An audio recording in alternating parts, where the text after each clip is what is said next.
This week, in Payson, Utah, a horrifying and bloody scene at a local house leads detectives to suspect two people who say they were tied up and spared by the murderers for a very strange reason. Is it the truth? Welcome to Small Town Murder.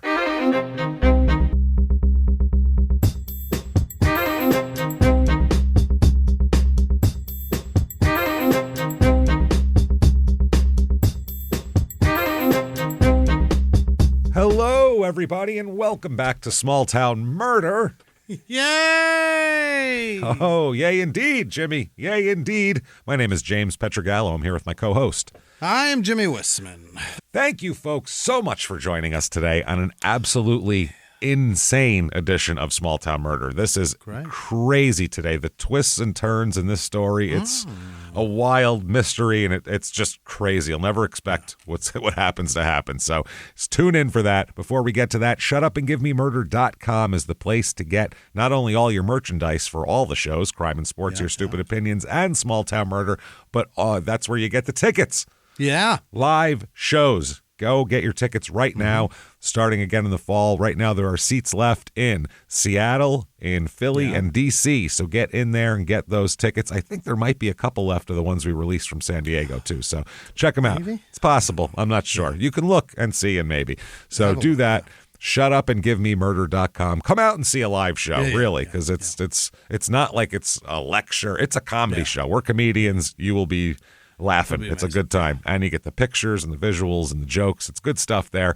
Also, when you're doing that, go to Patreon and get yourself some Patreon. Patreon.com/crimeinsports, like the name of our other show. Right. That is where you're going to get all the bonus material, and there's a lot of it. Anybody $5 a month or above, you're going to get hundreds of back episodes of bonus stuff you've never heard. You can binge that immediately upon subscription, and then you get new ones every other week. One Crime and Sports, one Small Town Murder, and you get it all. This week, we're going to do some updates for Crime and Sports because BJ Penn has been absolutely crazy with, we're talking going on? People he says that people have kidnapped his family and replaced them with identical replicas and stuff. Like, it's crazy. We'll talk about that. Then for Small Town Murder, we're going to discuss this Amy Bradley thing. We did Poop Cruise last time. We'll stay on the ships here. And you'll hear that and go, wow, the Poop Cruise wasn't so bad, because we still don't know what happened to Amy Bradley. Right. And we'll talk all about that mysterious disappearance on Patreon. That is patreon.com/crimeinsports. And you get a shout out at the end of the show. And now you get all three shows that we put out with your Patreon subscription. Crime and Sports, Your Stupid Opinions, and both Small Town Murders will be ad-free on there. There it is, yeah. Just a quick program note. There's a couple glitches where sometimes people will listen and they'll get an ad. And it's a weird thing. It comes from our regular feed, and we have a baked-in ad and a regular feed, and we replace the file quickly. But if people have an automatic download, it goes right to that. What I'm saying is none of that matters. In a couple weeks, we'll be phasing out any baked-in ads, so that will never happen again. Okay. So patience for a couple weeks. We're figuring it out, and we're doing this. So we're trying to put two different systems together and make it work. So there you go. And so sign up for Patreon, patreon.com/crimeinsports. Time for the disclaimer. Hey, everybody, it's a comedy show. It is. First and foremost, but everything is real. Nothing is made up for comedic effect, and we try to do the most meticulous of research, better than Dateline or something, and also have jokes. So that's what we're working on here. So you get that and you go, well, how do you do that? How is murder funny? Well, it's very easy. You can make it funny. Sometimes people go, hey, I think I can get away with murder. And you go, I'm going to make fun of that guy. That's a dumb idea. Yeah. Just as simple as that. But what we don't do, what we go out of our way not to do, is we never make fun of the victims or the victims' families. Why, James? Because we're assholes. But we're not scumbags. See how that works there? It's very easy to do. So if you think that if you think true crime and comedy should never, ever go together, you might not like the show, but you might like the show. Either way, check it out. No complaining later. That said, I think it's time, everybody. Yeah. Let's sit back. Let's all clear the lungs here. Arms to the sky. Let's all shout. Shut up and give me murder. Let's do this, everybody. Okay. Let's go on a trip, shall we? We shall. Heading to Utah this week. This is Payson, Utah, Payson, just like in Arizona. Same thing. What do you mean, what is it? It's a town in Utah. Yeah, I mean, I don't know. Why is it so important? That No, word. there's a few. This I'm not sure exactly, but there's a family named Pace. We'll get into it with the history. Okay, all right. This is in north central Utah. It's about 20 minutes to Provo, about an hour to Salt Lake City. Way up north. Yeah, up north there, but not too far from things. It's about 3 hours and 50 minutes to Lucin, Utah, which was our last episode here, Murder Selfies, where the guy was, there was pictures involved and not a smart guy with the murder there. So this is in Utah County, and they really put their heads together to think about that one. Utah County, area code 801. And they don't really have a motto, but it says everywhere all over the town, home to the Onion Days Festival. Gross. The Onion Days, Days of Onions sounds like too many onions. Yeah. Little bit of history of this joint here. The Mormons found this place, as a lot of Utah. Sure. They were the first ones to kind of settle here. They came. Edward Pace Jr. was the first person to settle here. Okay. Now, I'm not sure if Payson, but it's Pace, so I'm not sure how that came about. That's all I can think of here. They showed up in 1850 with his family and the families of a couple other people. 16 people in all arrived at the Petite Neat Creek. Petite Neat Creek. A lot of E's in there. 1, 2, 3, 4, 5 E's in Petite Neat. A lot of E's. Yeah. The settlement was originally named Petite Neat Creek, after which Chief Petite Neat was named.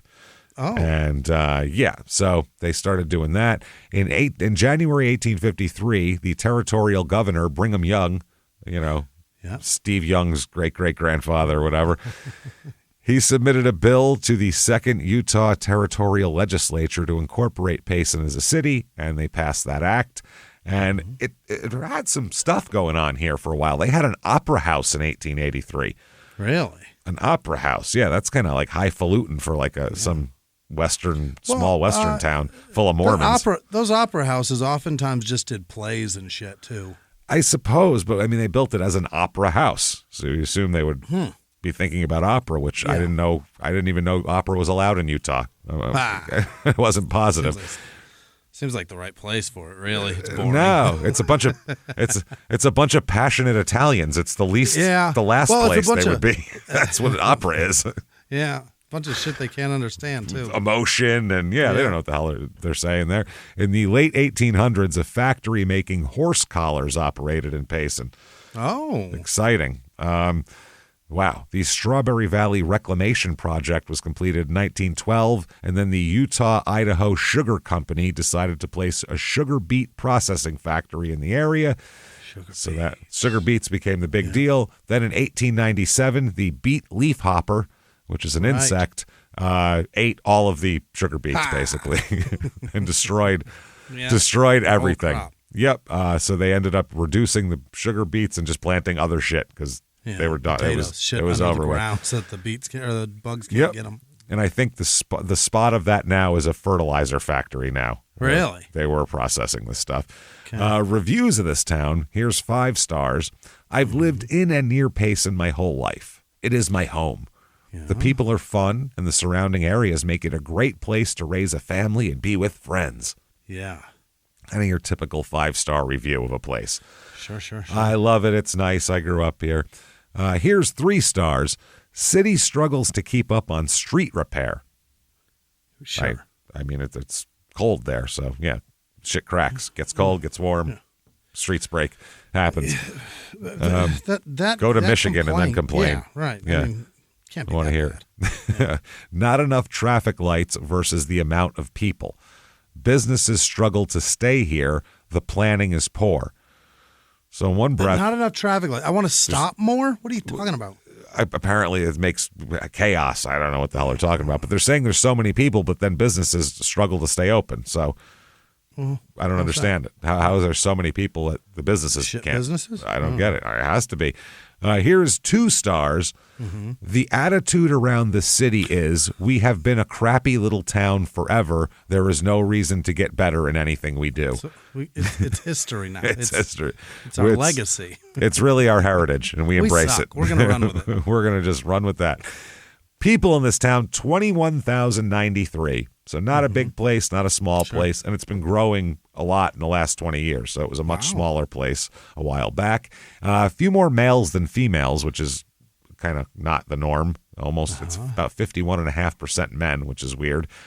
Median age here, much lower than normal, which is common for high LDS areas, because if you have 8 kids and 2 parents, the median age of that family goes way down. You know what I mean? Sure, yeah. So the median age here is 26.7. Wow. Which is very low. It's usually 38.5 in the rest of the country. So that tells you something. In this town here, 56% married, which is above the average. We have a lower than average divorce rate. 53.2% of the people here are married with children, which is very high. Very, very high here. Race in this town, 84.1% white, 0.1% black, 0.3% Asian, and let's see, 13.5% Hispanic. So that's how it breaks down.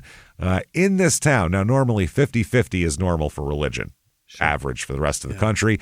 And we've seen it in the 80s and went, wow, that's pretty high. 95.7% of the people here are religious. I'm going to repeat That's all that. of them. Yeah.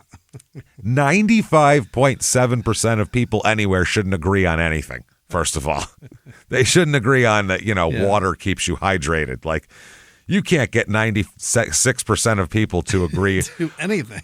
Put anything on the internet and see what happens. Just post I like puppies and see the response. Well, I like cats. There'll be people fighting about this and that, and the puppies suck and puppies are great. Eventually there's a I like snakes girl. You don't want that girl. You don't want her. You don't want the I like snakes one. And that's a good chunk of our audience, by the way. Sorry, snake girls. We get it. We're scared of you, though. We understand.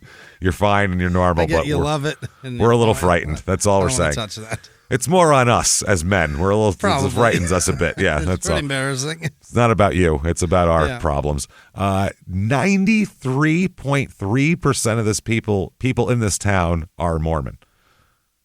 It is heavy. That's Mormon here. 93.3% are one religion. That's crazy. This is Brigham Young's Zion. You don't get that in Saudi Arabia, for fuck's sake. That's insane. Wow. Low unemployment here. Median household income slightly above the national average, $75,682. So yeah, they do well. Slightly above, that's good. Anyway, if you're gonna have a bunch of kids, you better make some money. So the cost of living here, 100 is average in the rest of the country. Here it is 117. It's a little expensive. Yeah. And housing is the expensive part. Median home cost here, $425,000. Wow. Which is a little pricey if you're making $75,000 a year and have 5 kids. Indeed, that's a lot. So I don't know how they work that out, but we'll find out, because maybe you have thought about, you've gotten a knock at your door recently and you said, you know what, I'm going to hear these young men out. And maybe you have a move planned. We have for you the Payson, Utah Real Estate Report.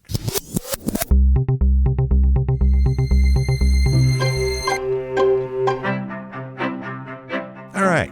Your average 2-bedroom rental here goes for $1,130, which is actually below the national average. Because, and I'm not trying to make fun, but think about who lives here. It's a bunch of families with a lot of kids. A 2-bedroom apartment is doing them no good. No, can't do anything with that. No, there is young people though, and there's a college in Provo, and some of the kids live here because it's cheaper apparently. Here is a 2-bedroom, 2-bath, mobile home with, here, look, I'll show you, with corrugated shit around the, you know that's how it an works actual, there. That's a trailer. Oh, boy, that is a 10-foot wide. Yep, that's crazy. Single wide trailer, 910 square feet. Not looking great. It's yellow and brown. That tells you a lot, too. It's 2 bad colors together. Yeah, it's Tony Gwynn lives here. Other than that, there's no excuse unless you're a Padre great. This is $110,000 for that. which seems steep. I'm going to be honest here. And you got to pay lot fee probably. Unless you get the land. If you get the land, then that's probably what it is. It does not say land, amount of land, so I think you're just buying a trailer. Jesus. Here is a, what is this one? A 3-bedroom, 2-bath. Looks like about 1,250 square feet here. Check this thing out. Just your average, lot of that weird. Is a manufactured home, right? It's a manufactured home with a lot of awning. Yeah. There's just a lot of awning. Every window has awning over it. And a garage that's way in the back. Way back there. Yeah, it's weird. It looks like a little restaurant with all these awnings, though. It's real strange shit. The kitchen is all HGTV'd, white cabinets and all that crap. Okay. So you got that. $312,000 for that thing, though. You have to be shitting me. No, that does not look worth... No. That's crazy. That is crazy. And then finally, a 9-bedroom, 7-bath. Okay. There we go. Jesus. 8,504 square foot thing. Look at this thing. Holy. It's just a big old compound, basically. Yeah, that thing is giant. Big flagstone walkway and all that. It's pretty nice. For all your wives. All of everybody, all the kids, everything. So it's a pretty nice manicured, a lot of landscaping. It's going to cost you to keep that up. It's going to be expensive every month. $2,999,900. Sure. So, yeah, it's a little much, I would say. A little much, probably. $3 million for that. Now, things to do here. Mm-hmm. The aforementioned Payson City Golden Onion Days. Yeah. Is that going to be the yellow onions, I guess?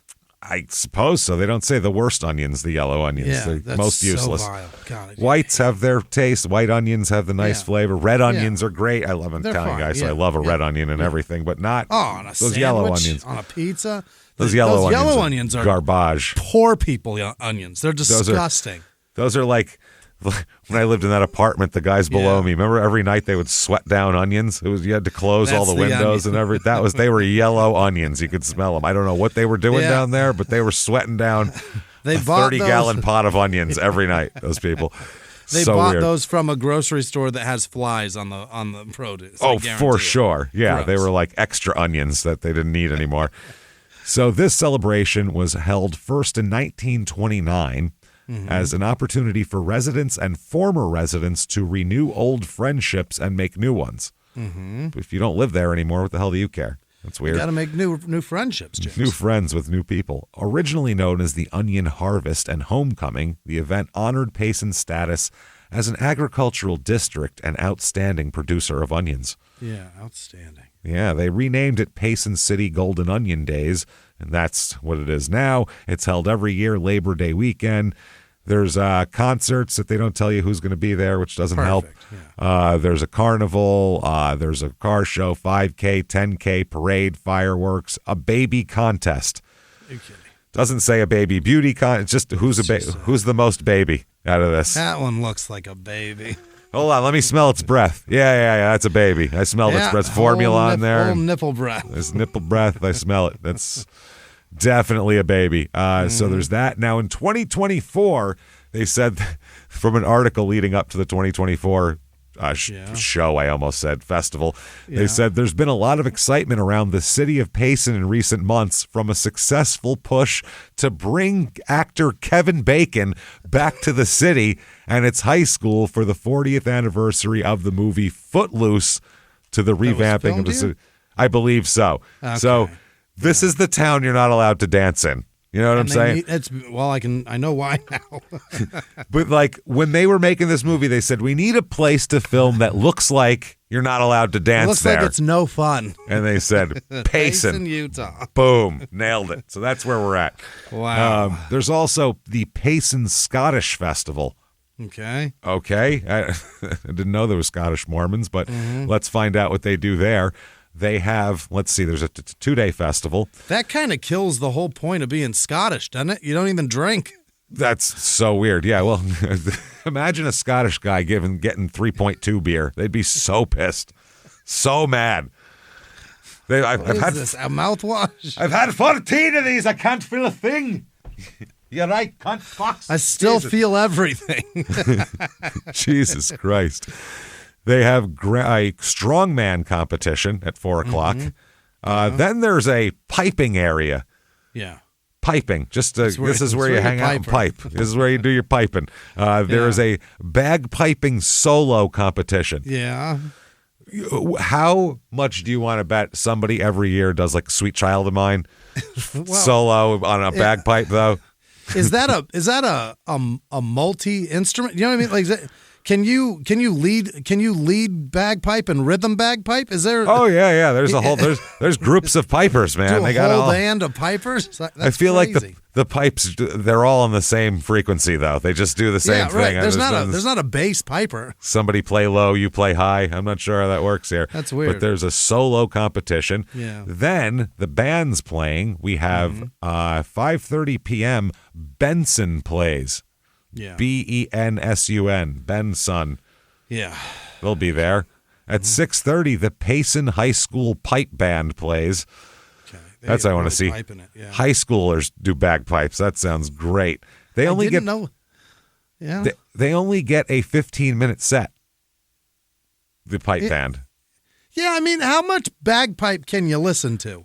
There's a solo competition, so probably a lot. That's probably. It seems like at a funeral, 10 like an people Irish over and over. funeral or Scottish. any Boston cop funeral, the bagpipes are so fucking long. They're long and they're loud.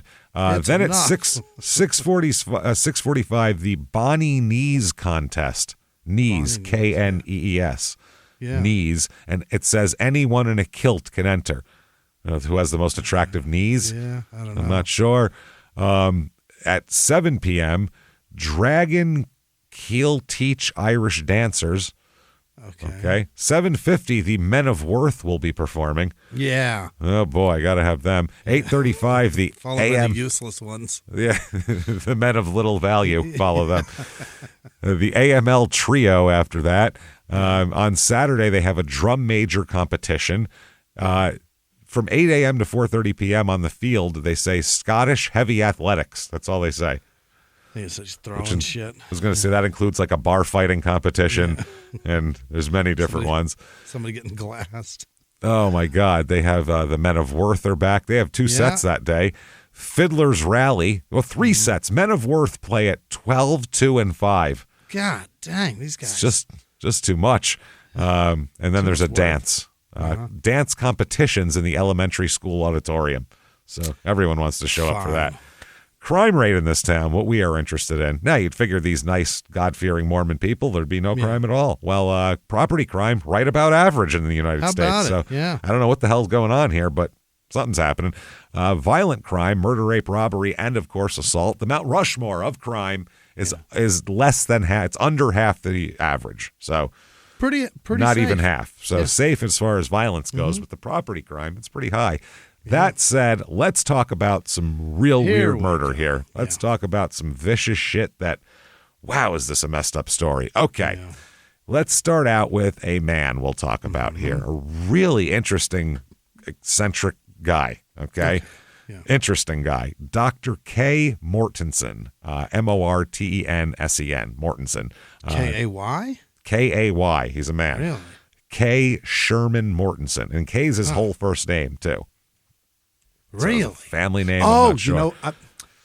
That is a very common thing in the Mormon religion to just give like the name J or J, and they'd spell it J-A-Y. Like that's your middle name. Okay, so they do that, and it's almost like yeah, and then M-E-M. I don't know. So then after that, if a Mormon joined Heaven's Gate, he'd be Coyote after that. So it makes it easier for those. Much easier to remember their name. So easier transition to the ship. Totally. It's just a hop, skip, and a jump. Yeah, it's right very similar. They're both getting ships. So and planets. Yeah. Dr. K. Sherman Mortensen. He's born July 6th, 1939 in Ephraim, Utah. How do you say that? Ephraim? Is it A-I-N? No, E-P-H-R-A-I-M. Ephraim. I think it's Ephraim. One of those. It doesn't matter. Yeah. It's the only time it's going to be mentioned because he's born there, so it doesn't matter. Good for you for being Ephraim. Moving along. Moving along. His parents were Sherman, which is where I'm sure he got the middle name from, and Roxy Mortensen. I like that name. A lot of old-timey Mormon ladies named Roxy. But she was. That's so strange. So, he was born there. He's the oldest in his family. He's got some siblings here. He's got, 4 siblings, including his sister Fern, who they keep kind of close over the years here. He grew up on a farm. Grew up on a farm in Utah, basically spent his childhood helping his father raise sheep and, hunting and all that kind of thing. Really loves farming and farm equipment and livestock and all that kind of thing. And throughout his whole life, he'll raise cows and crops, and he always has something going on. But he's also extremely interested in academic pursuits and scholarly shit, as we'll talk about. He's not just well, I'm a farmer. He wants to know engineering and mechanics, and he's an interesting guy. He finds a wife pretty early on named Hermona Anderson. Hermona. Yes, Hermona. That's her Mona, not my Mona. Jesus. Yeah, they end up having 4 children together. They have Roger K. He's the firstborn. He's born in about 1962. Then they have Julie, Janet, and then Paul is the youngest. So that's how that goes. They have 4 kids, and they're raising them in a Mormon church and all that kind of thing. They're doing it, yeah. Now, Kay, though, like I said, very interested in academics. He graduates from Snow College and then Utah State University, and then he ends up in the graduating also from the University of Utah. Sick. So he graduated from 3 colleges. That's a busy kid. Imagine that. We didn't. Neither of us went to one college. He graduated from 3 of them. That's incredible. I'm impressed, man. Yeah. I'm impressed. He got a PhD in metallurgy. What is that? It's a science, right? Yeah, science of how metals are made and all metal, that. Yeah. I guess that's the root word, so I should have known. Oh, man. Fucking dummy. So, well, that's because you didn't graduate from 3 colleges. Because I didn't even step foot on the college campus. That's why we're stupid and this guy's smart. So he got a PhD, so he's Dr. Dr. Metal Man, yeah. Dr. Metal Man. That sounds like a fucking rock-on title right there. That's somebody's guitar player in the 80s. Hey, what's up? I'm Chuck, this is Steve, and this is Dr. Metal, the Shredder, man. We are the Metal Man. We are the Metal Men. So he graduates from all these different places. He works a few years as a metallurgist, I don't know. Yeah. Then he became a faculty member at BYU. Oh. Where he will teach courses in manufacturing design, engineering technology, and mechanical engineering. Wow. So, very smart guy. Yeah. Real smart guy. Known as a really smart guy. Very well respected amongst the other professors and scholars as that's a smart guy. We all know that. He's going to end up teaching for more than 30 years at BYU. God damn. Yep. He's also does mentoring programs where he mentors undergraduate and graduate students. He does these lecture series. Yeah. He's extremely bright guy. Hey, everybody. Just going to take a quick break from the show to tell you where to get amazing cereal, Magic Spoon. MagicSpoon.com. Oh, you know it. I love cereal. I've talked about it. Yeah. I'm kind of a cereal junkie. I love it a lot, and I'm picky about my cereal too. Yeah. Extremely picky, but Magic Spoon gives you some great stuff. Really good cereals, and they make high-protein, zero-sugar cereal and treats reinvented from your childhood. So experience all the good nostalgia without all the bad stuff that comes with the cereals. All the sugar. Oh my God, I love it. I love it. It tastes so good too. That's the thing. It really does. And every serving of Magic Spoon high protein cereal has 13 grams of protein, 0 grams of sugar, and 4 grams of net carbs. They come in nostalgic flavors like fruity, cocoa, frosted. You know what we're talking about here. Oh, the loops, man. I love them. Yeah. So good, the Magic Spoon loops. Yeah. Magic Spoon's high protein treats are crispy, crunchy, airy, and an easy way to get 12 grams of protein on the go. They come in mouth-watering flavors like marshmallow, chocolate peanut butter, and dark chocolate. and they're both great on the go. Pre, post workout, midnight snack, whenever you're wanting something delicious, Magic Spoon has you covered. Get $5 off your next order at magicspoon.com/smalltownmurder, or look for Magic Spoon on Amazon or in your nearest grocery store. That's magicspoon.com/smalltownmurder for $5 off. Now back to the show. And he's like kind of known around the area. Like, here is a 1972 newspaper article from basically the society page, you could say, type of thing. And it says, Dr. K. Mortensen of BYU and 2 students, their name is unimportant, are presently in Detroit, Michigan, attending a national competition of clean air vehicles. Oh. The purpose of the competition is to encourage the invention and development of non-polluting transport vehicles. It's before that was controversial or like political at all. It was just like, hey, that sounds like a good idea.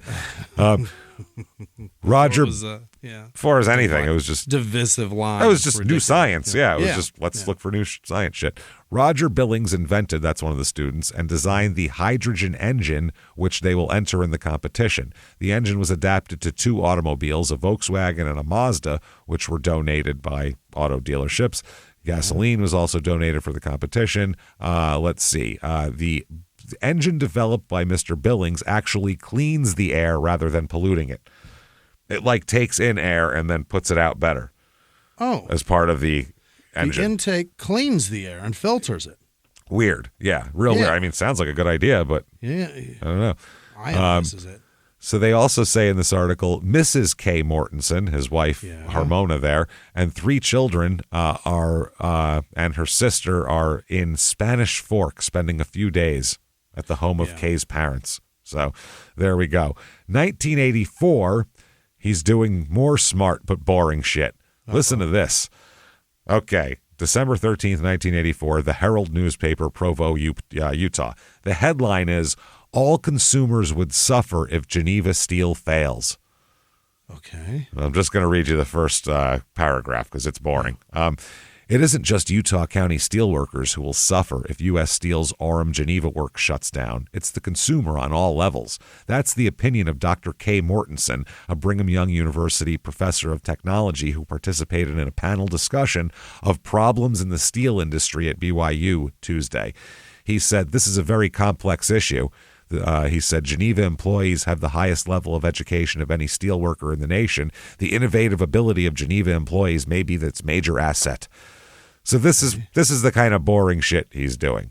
Like, he's being sat down on a panel to discuss how the ramifications of a steel plant closing and very interesting. But he's just to show you, I just was showing you that to tell you kind of how respected he is, among his peers. Scientific community. Yeah. He said, my philosophy is that American industry is in the business to make $1. It doesn't bother me if U.S. Steel decides to optimize its plants. It does bother me if we use the capacity to produce steel in this country. Okay. Now, his kids here, as time goes on, he and Harmona are going to end up getting divorced at some point. Okay. They're going to split up, and he'll find a new wife later. But let's kind of catch up on what their kids are up to over the years here. Yeah. Janet, the second child, died in a car accident in Salt Lake City in 1988. Not up to much at all. No, I found her obituary, and she apparently got in a very bad car accident and was killed pretty horribly. 88? In 88, yeah. So who knows? It could have been one of those little Honda hatchbacks, those little fucking CRX, Civics, little CRXs, I rolled over in one of those. It was tough. You rolled in a CRX? Fuck yeah. When I was 8. God, me and my mom rolled over. That was the car she was driving? Yeah, we rolled like 5 times and landed on the roof. And you had to pull her out with all the glass. It was bad. I was like 8 years old. I think it was like, I remember all my teachers talking about it, and like they brought me in front of the class to like be like, he's a hero. And I was like, what? I don't even know what was going on. It was really weird, dude. It was strange. Real weird shit. So anyway, she dies in 1988. The 2 youngest kids move away and they're just gone doing their own thing with their own families. Sure. And then there's Roger. Uh-oh. Roger's the oldest. Roger has some issues. Yeah? Oh, yeah. Number one, in 1994, Before this, he was in the Navy. Yeah. So that he was fine in the Navy, had some success. He worked for the state of Utah for a while after the Navy. He had a state job. And then in 1994, everything changed. He was in an ATV accident and had a brain injury. Yikes. In an ATV accident, messed his brain up. And after that, he was a different guy. Couldn't hold a job down. Yeah. Not the same personality. Unreliable. Unreliable. He started doing drugs out of nowhere. Never his whole life he was doing drugs. Out of nowhere he's doing drugs and stuff like that. And just basically would be combative with people for no reason. A brain injury. Yeah. Was kind of messed up. And after that, all of a sudden, now criminal things follow. Really? Yeah, he was in his 30s and never had a problem. And then that just snapped everything into place for him here. He does, in 1996, he was driving in American Fork Canyon on a four-wheeler. You'd think he would have maybe stopped doing that, but he passed a car full of Boy Scouts. Okay. Now, car full of Boy Scouts on the way to a trip thing that they were doing. He passed them. No one knows why. We don't know if one of the kids, kids when they're in the car together, they make a face out the window. Yeah. They make a face. One of the kids moons or, does something stupid. They give him the finger, stick their tongue out. Whatever it is, something pissed him off bad. What did he do? Real bad. He became, quote, very upset, stopped in front of them so they couldn't go any further. And was it a bus? Pulled out like a station wagon, I think. Yeah. And pulled out a handgun. Attaboy. At a car full of Boy Scouts. Yeah. I'm gonna give you your bleeding to death badge right now. Yeah. How's that? This is wow. One of you is gonna get a triage badge. Yeah. You have to think about what's going on. Like, you almost wish you could pause time for someone and go, step back for a second. You're holding a gun on a fucking car full of Boy Scouts. What the hell is wrong with you, dude? Like, chill out. Yeah, he needs Eminem and Dre to talk him through this. He needs somebody to talk him through it. Absolutely. So he's doing that, holding the gun on. He began yelling and pointing the gun at the driver's head at that point. Oh, my. Yeah. So then he ended up, getting back on his ATV and driving away. But the driver reported that to the cops because that's crazy and he's a lunatic. Illegal, yeah. They tracked him down and found him with the gun, just as described by the driver, and he had a weed pipe too. He had his bowl on him. Okay. So in Utah, that's bad. That's in Utah, especially in 1990, whatever the hell, 96. So he then Roger pleads no contest to reduce charges of theft and exhibiting a dangerous weapon and was given probation. The theft was from another thing that he had pending. So they dropped the weed pipe and all that. Mm-hmm. Then next year, 1997, he is charged with theft for helping his roommate steal a bunch of tools from a hardware store in Orem. Which I don't understand. This is where Mortensen worked as a cashier. Smart. So he had his friend help rob him, which we've all heard of that before. I have a story to tell on that, but I'm not sure about the statute of limitations on it, so I'm not going to tell it. I'm not going to tell it. I think it might be up, but still, it was like a serious crime that these people committed that I knew about. Products or money? Money. Not good. Money, like a staged robbery thing. I'm not going to talk about that, but it was. I didn't do it. Don't get me wrong. It was just I knew. And it depends on the state too, because in Arizona, a friend of mine recently told me that they know who robbed the Peter Piper Pizza, and I was like, "Well, fucking tell me." And he's like, "I can't," because I don't know. He may have been looking for attention. You know what I mean? I can't do that. Statute. That's a. I don't want to be part. Dude, the statute of limitations is up fucking 10 years ago. You should have put one of your guns on him and went, this is what it felt like. You're going to tell me now, motherfucker. I'm going to tie you up and put you around a bunch of dough.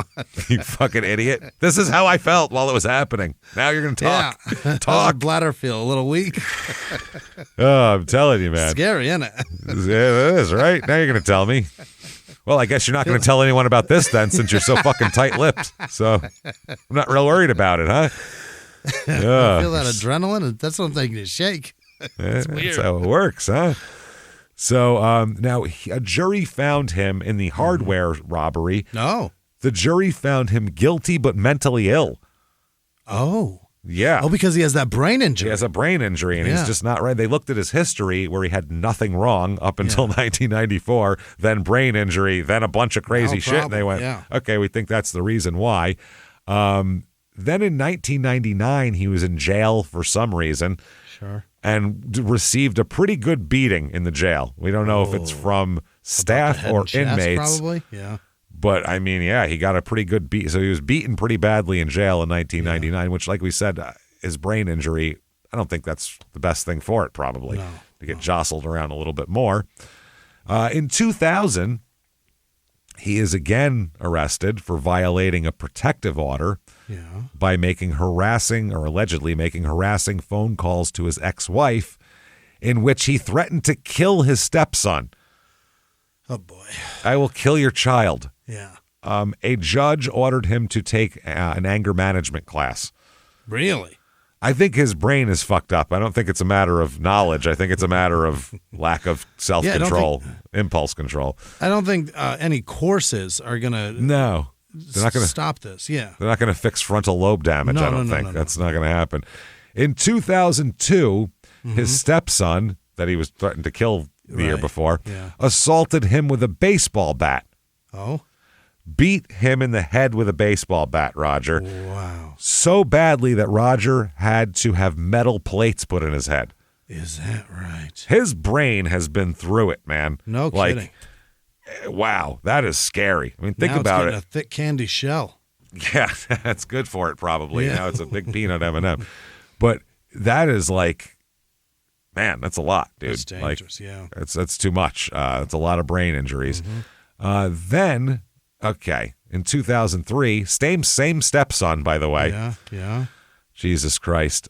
He is charged with assault, Roger is, in Spanish Fork after police say that he and his stepson split a bottle of tequila. Yeah. Which is a bad start already, and you know where this is going. Yeah. And then he attacked his stepson after half a bottle of tequila. Yeah. Charge was dismissed because he entered a plea in abeyance for providing alcohol to a minor instead. Yeah. This was a child, by the way. Good Lord. A minor who beat his brains in with a baseball bat and who he splits bottles of tequila with. Yeah. So Roger's decision-making is questionable at best. Yeah. At best, questionable. It's scattered is more like it, and dangerous is also inconsistent, precarious. Lots of things like that. It's not good. Yeah, not good. So he ends up getting remarried because that obviously that relationship isn't going to work out. That'll sour protection orders and baseball bat beatings, and it's that's basically like being in a relationship with the Gambino family. With that whole thing. Yeah. It's crazy. So he gets a new wife named Pamela Ann. She goes by Pam. She's about 13 years younger than him, by the way, than Roger. So now she is known for her cooking. Pam's a hell of a cook, especially her pecan pies. Sure. Those are, I guess, Dad, that's his favorite dessert is Pam's pecan pie. Triple P, baby. Yeah. She should start a stand. So Pam's pecan pie stand. Now, back to his career a little bit here. University spokesman said he worked at the school from 1968 to 2005. Yeah. And when he left BYU, he was a member of the mechanical engineering department at that time where he'd been teaching. And he's amassed, apparently, in addition to his abilities in mechanical things and that sort of thing, he's really, really smart with money. Oh. He's a really good investor and has invested money extremely well over the years. Great. And I don't know if he inherited anything from his parents to kickstart it because I know they had a farm and all that, but whatever it is, he's worth millions. Really? By the early 2000s. Good for him. He's worth millions. It's all just his.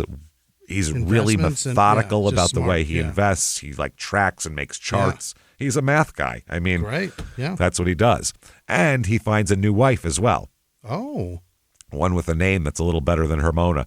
Oh, yeah. Kay. That's his wife's name. They're both Kay. He married Darla, is her name. Darla Pectol. Pectol. Pectol. Darla Pechtel Jones. Mm-hmm. Okay, so Darla is a little younger than him and a lot different than him. Oh, She's like bright and cheery, and he's not. He's got some interesting things that he does that we'll get into here. So Darla, this is a neighbor, described them as, quote, boy, he sure seemed like a nice fella when he's around here, because they lived behind them in another home they owned in Washington City. Okay. They owned another home, and he says he was a part-timer for now. I guess he was going to retire here eventually to Washington City. Kay is also, and this is where his kind of idiosyncrasies come into play. Yeah. He's a big-time, I guess you could call him a prepper, a doomsday guy. Yeah. Big time. We're talking. Uh-oh. Yeah. Real strange. He's a total survivalist, overwhelming distrust of society. Really? And societal collapse is imminent, and nuclear war is even more imminent. And we gotta one of those. We gotta gird our loins here. Yeah, he's one of these guys. Oh boy. Big time. He was convinced that there was many catastrophic events coming. Nuclear war, which will lead to a civil war, which will lead to pandemics and economic collapse and all of that. So he didn't want to be involved in any of that. So basically, he decides to make himself a fortress in Payson, and that's what he does. Okay. He has fuckloads of guns, first of all. Really? Like 100 of them. Really? Conservatively, yeah. Like 100 guns. He keeps them not in one place, not as a collection, not in safes. All over the place. All over the house. He knows where all those are? We're talking in strategic locations all over that. If I'm on the couch and I'm reaching for my drink, I can pull a gun out of the coffee table. If I'm going over here, let's say I'm in the kitchen getting some eggs out of the egg holder here. Okay, well, somebody comes up, boom, pull a gun out of the butter department. There, right pang. Right here in the mayonnaise jar. That's it. Pull it right out of my pickle can. That's no problem. Oh, boy. Pickle can? I don't think pickles come in cans, do they? Yeah, jar is what I'm going for there. Pickle can, I just said. Yeah, that's how you eat pickles. Canned pickles. You'd think there would be canned pickles, but they're not. You want to see them in there, I think, is why. So that's what he's got going on. They're everywhere. And he's got what he calls his everyday weapons. Oh, what are those? The ones he wants to shoot, actually, if someone comes in. He got a little 9mm here or something there. Then he has his valuable collector pieces that are expensive collector guns that are, more to look at than to fuck with, kind of a thing. And a lot of them are, worth thousands of dollars. As you know, guns can be very expensive. Oh, man. Extremely. Now, the valuable guns, the collector's pieces, are kept separately from the rest of the guns. Then there's a lot of rare ones and things like that. He knows everything about guns, too. He's a guy that if he's interested in something, he'll find out everything there is. All of it, Learn it all. So he had his own underground bunker. Yeah. He had a bunker, man. He made a bunker. Nice. To live in or to whatever, like is that just blast a basement, from the past bunker. No, he made a bunker separately of the basement. Dug a hole. A big one too. An underground bunker stocked not only with weapons and ammo, but canned goods and water supplies, and it's prepper shit. I mean, he's ready to go. It was accessible through the house and contained what he considered his everyday firearms. That's where he put those because, to fend off the hordes that'll be coming to his bunker. In addition to that, he's a black belt in karate as well. How? He's that's so paranoid. How? I will beat you and kick you, and if that doesn't work, then I can shoot you. I just don't know how he has so much time. Just pick one. Pick a defense mechanism. Either you're going to kick somebody or shoot them, but not both. Bruce Lee never pulled out a gun and shot somebody. It was, you know what I mean? Chuck Norris he'd kick you. He'd shoot you too, but Bruce did later on. Catch one. He shot? He shot. Yeah, no. I'm talking he never shot others. Yeah, I know. Maybe he should have. We know how Bruce Lee died.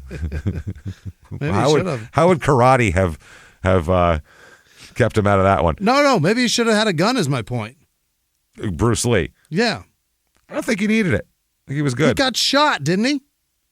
Brandon Lee got shot. I think they both did. But it was an accident. It wasn't. Yeah. He couldn't have defended himself against an accident. That's my point. A good point, I guess. He wasn't like robbed at a 7-Eleven or something. Yeah. That would have been one thing. But was it on a movie set? I think it was. I think his son died the same way as him. I'm pretty sure, wasn't it? Yeah, I think so. Yeah, that would be sad if Bruce Lee just had cancer. We messed it all up. So, anyway, that's how this is going. He's a black belt in karate and a firearms guy, and guns in all the rooms of the house. Even his cars are full of guns. Everything. Wow. Yeah. Fully stocked bunker. You name it. Even like magazines, books, things like that. Just like it was stocked down there. This is where we're going to live. Yeah. And Darla, he'd tell Darla, this is where you and I are going to end up because there's going to be a nuclear war. And, I'd say I don't want to live if everybody else is dying, but, he was. He did want to live here. Mm-hmm. And she also said he was a true patriot and he worried about things and he wanted to be prepared for the civil war that was going to erupt. Oh, boy. So, nuclear war followed by civil war was his plan of how the whole thing was going to happen here.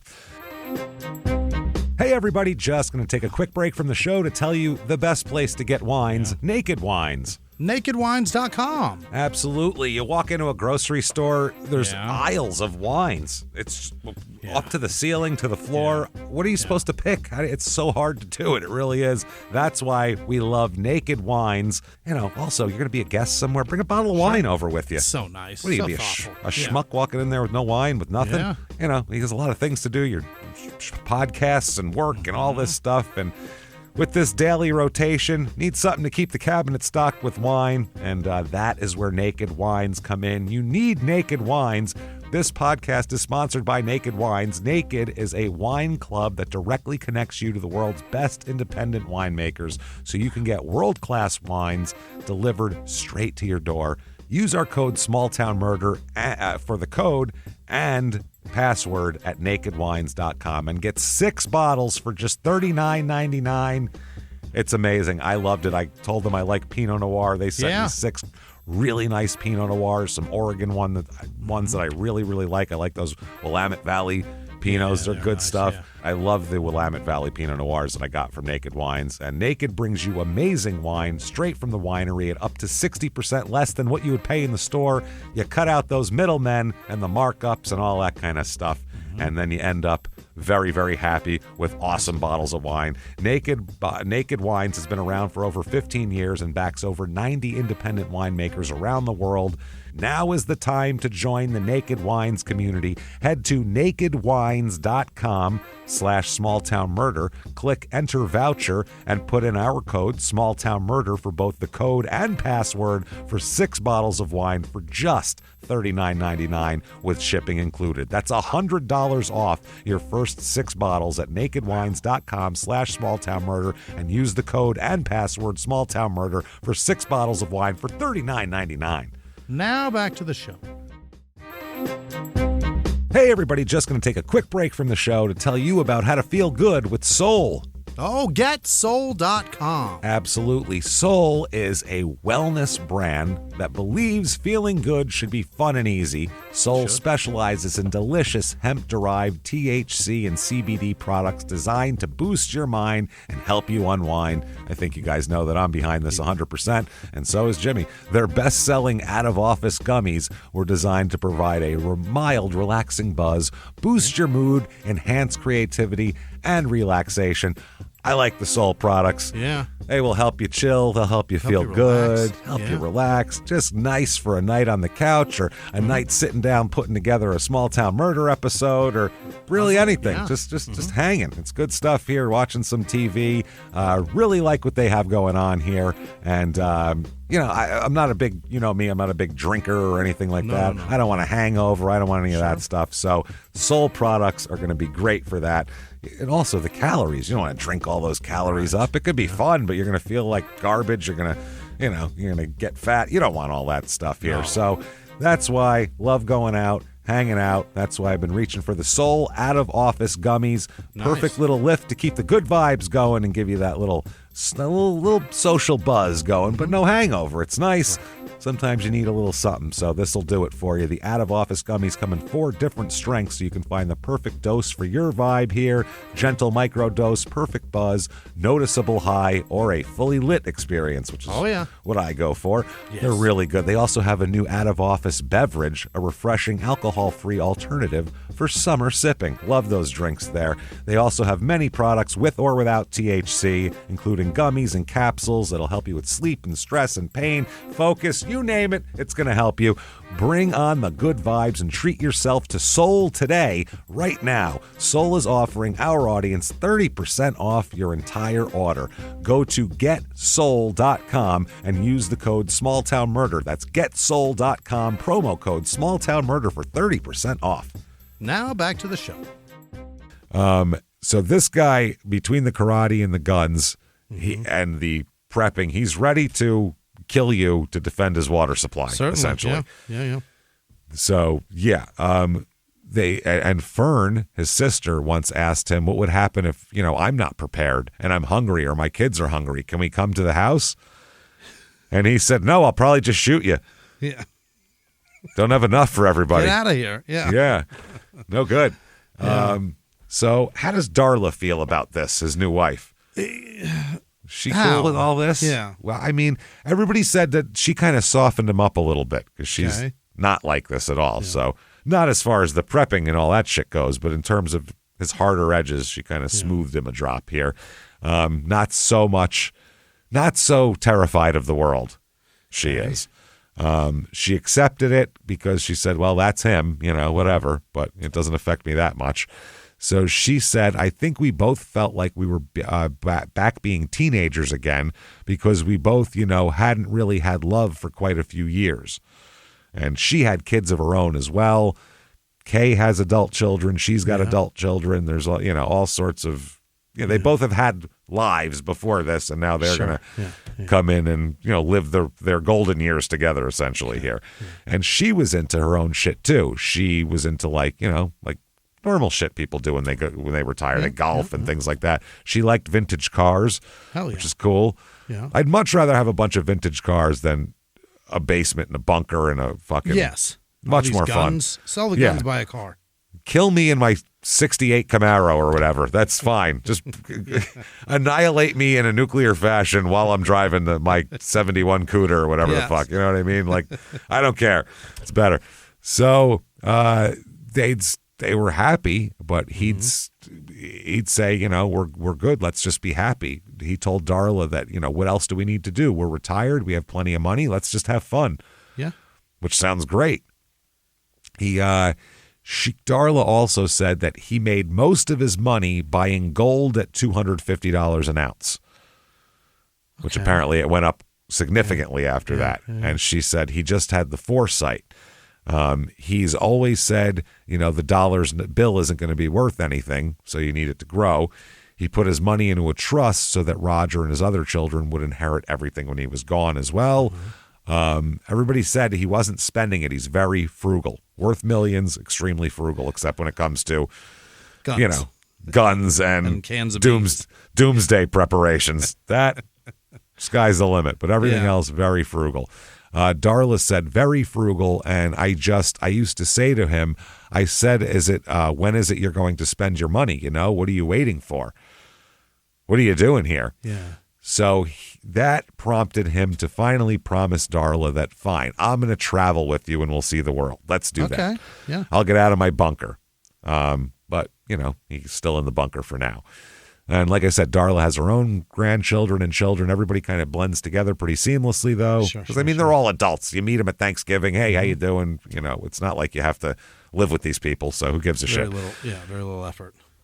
She's a lot more social than Kay is. She's the one who, maintains kind of the family connections. And she talks to his kids more than he does and that sort of thing, too. Now, Kay becomes more isolated. He's involved with the LDS Church as well. People said he's dedicated, eccentric, and that he took his religious obligations very seriously. Uh-huh. Now, it really, really does that. Kay's kind of neighbors knew that he was well prepared, and some said if the apocalypse came, Kay's house would be the safest place to be. So all of his neighbors kind of know him as a pious guy who's very focused, and that's his thing, and everybody knows about it. Yeah. Which I think if you're prepping, the fact that everyone knows what you have defeats the purpose of doing it. Yeah. If you've prepped and then everyone comes to your house because they think you're prepared, you're no longer prepared anymore, so it's pointless. Now you're overwhelmed. Now you're overwhelmed, yeah. Now you have to shoot your neighbors, which is, I don't know if that's what you're up for right now. Is that what you're looking for?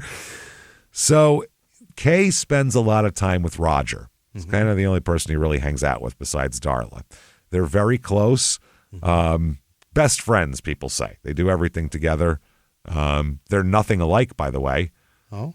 But they're, especially after the brain injury, they're not much alike, but they are always hanging out together.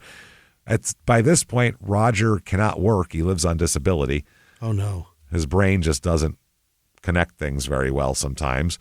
And they lived less than a mile away from each other because they liked spending time together.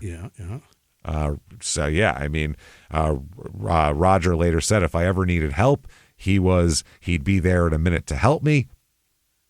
And, he said that was great. You know what I mean? It was Roger's dad called him kind of just very a strong guy, his way or the highway. So everybody said that Roger learned to shy away from confrontation with his father. He knew better. If his dad was adamant about something, he just skirted it. Didn't want to deal with it. Roger. He figured that out early.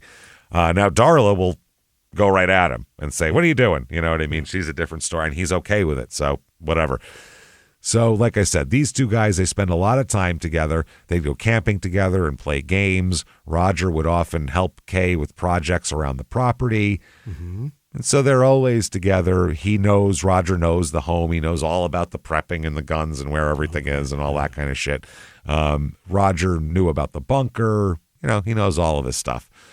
So by 2009, Kay is a retired professor and a church member and a survivalist with an arsenal at the same time. Yeah. He's literally waiting for society to collapse any minute now. Wow. Like any fucking minute. In early November 2009, he gets out from doing an 18-month missionary stint.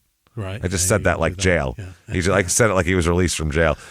He and Darla, he just did he did a couple of little bit here. He was released from serving as a missionary for the Church of Jesus Christ of Latter-day Saints at the Provo Mission, where he was doing that shit, missionary work. So they did 18 months of that. That's early November. Now, November 16th, 2009, Darla was in Salt Lake County. She was with her daughter who was having a baby. Oh. So granddaughter coming. Now, why Kay didn't go with for that?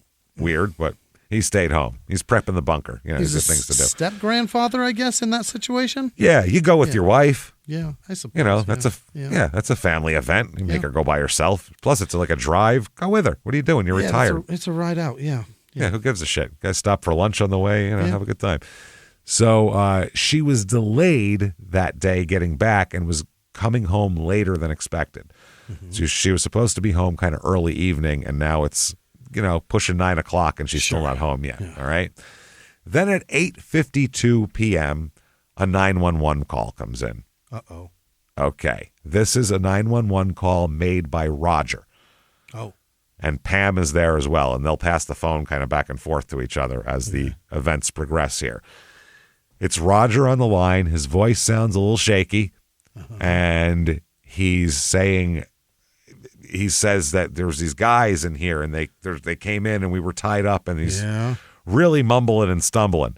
He said there was a guy with a gun, and there's guys, and they had guns, and we were tied up, and I don't know what's going on, but not like a real concise A to B linear explanation of what's going on. He's stumbling over details. He's having a hard time expressing himself, which also brain injury doesn't help for that either. Yeah. So that's another thing like that. So that's what he's doing. Now they said they asked him, quote, the guy that had the gun, what did he look like?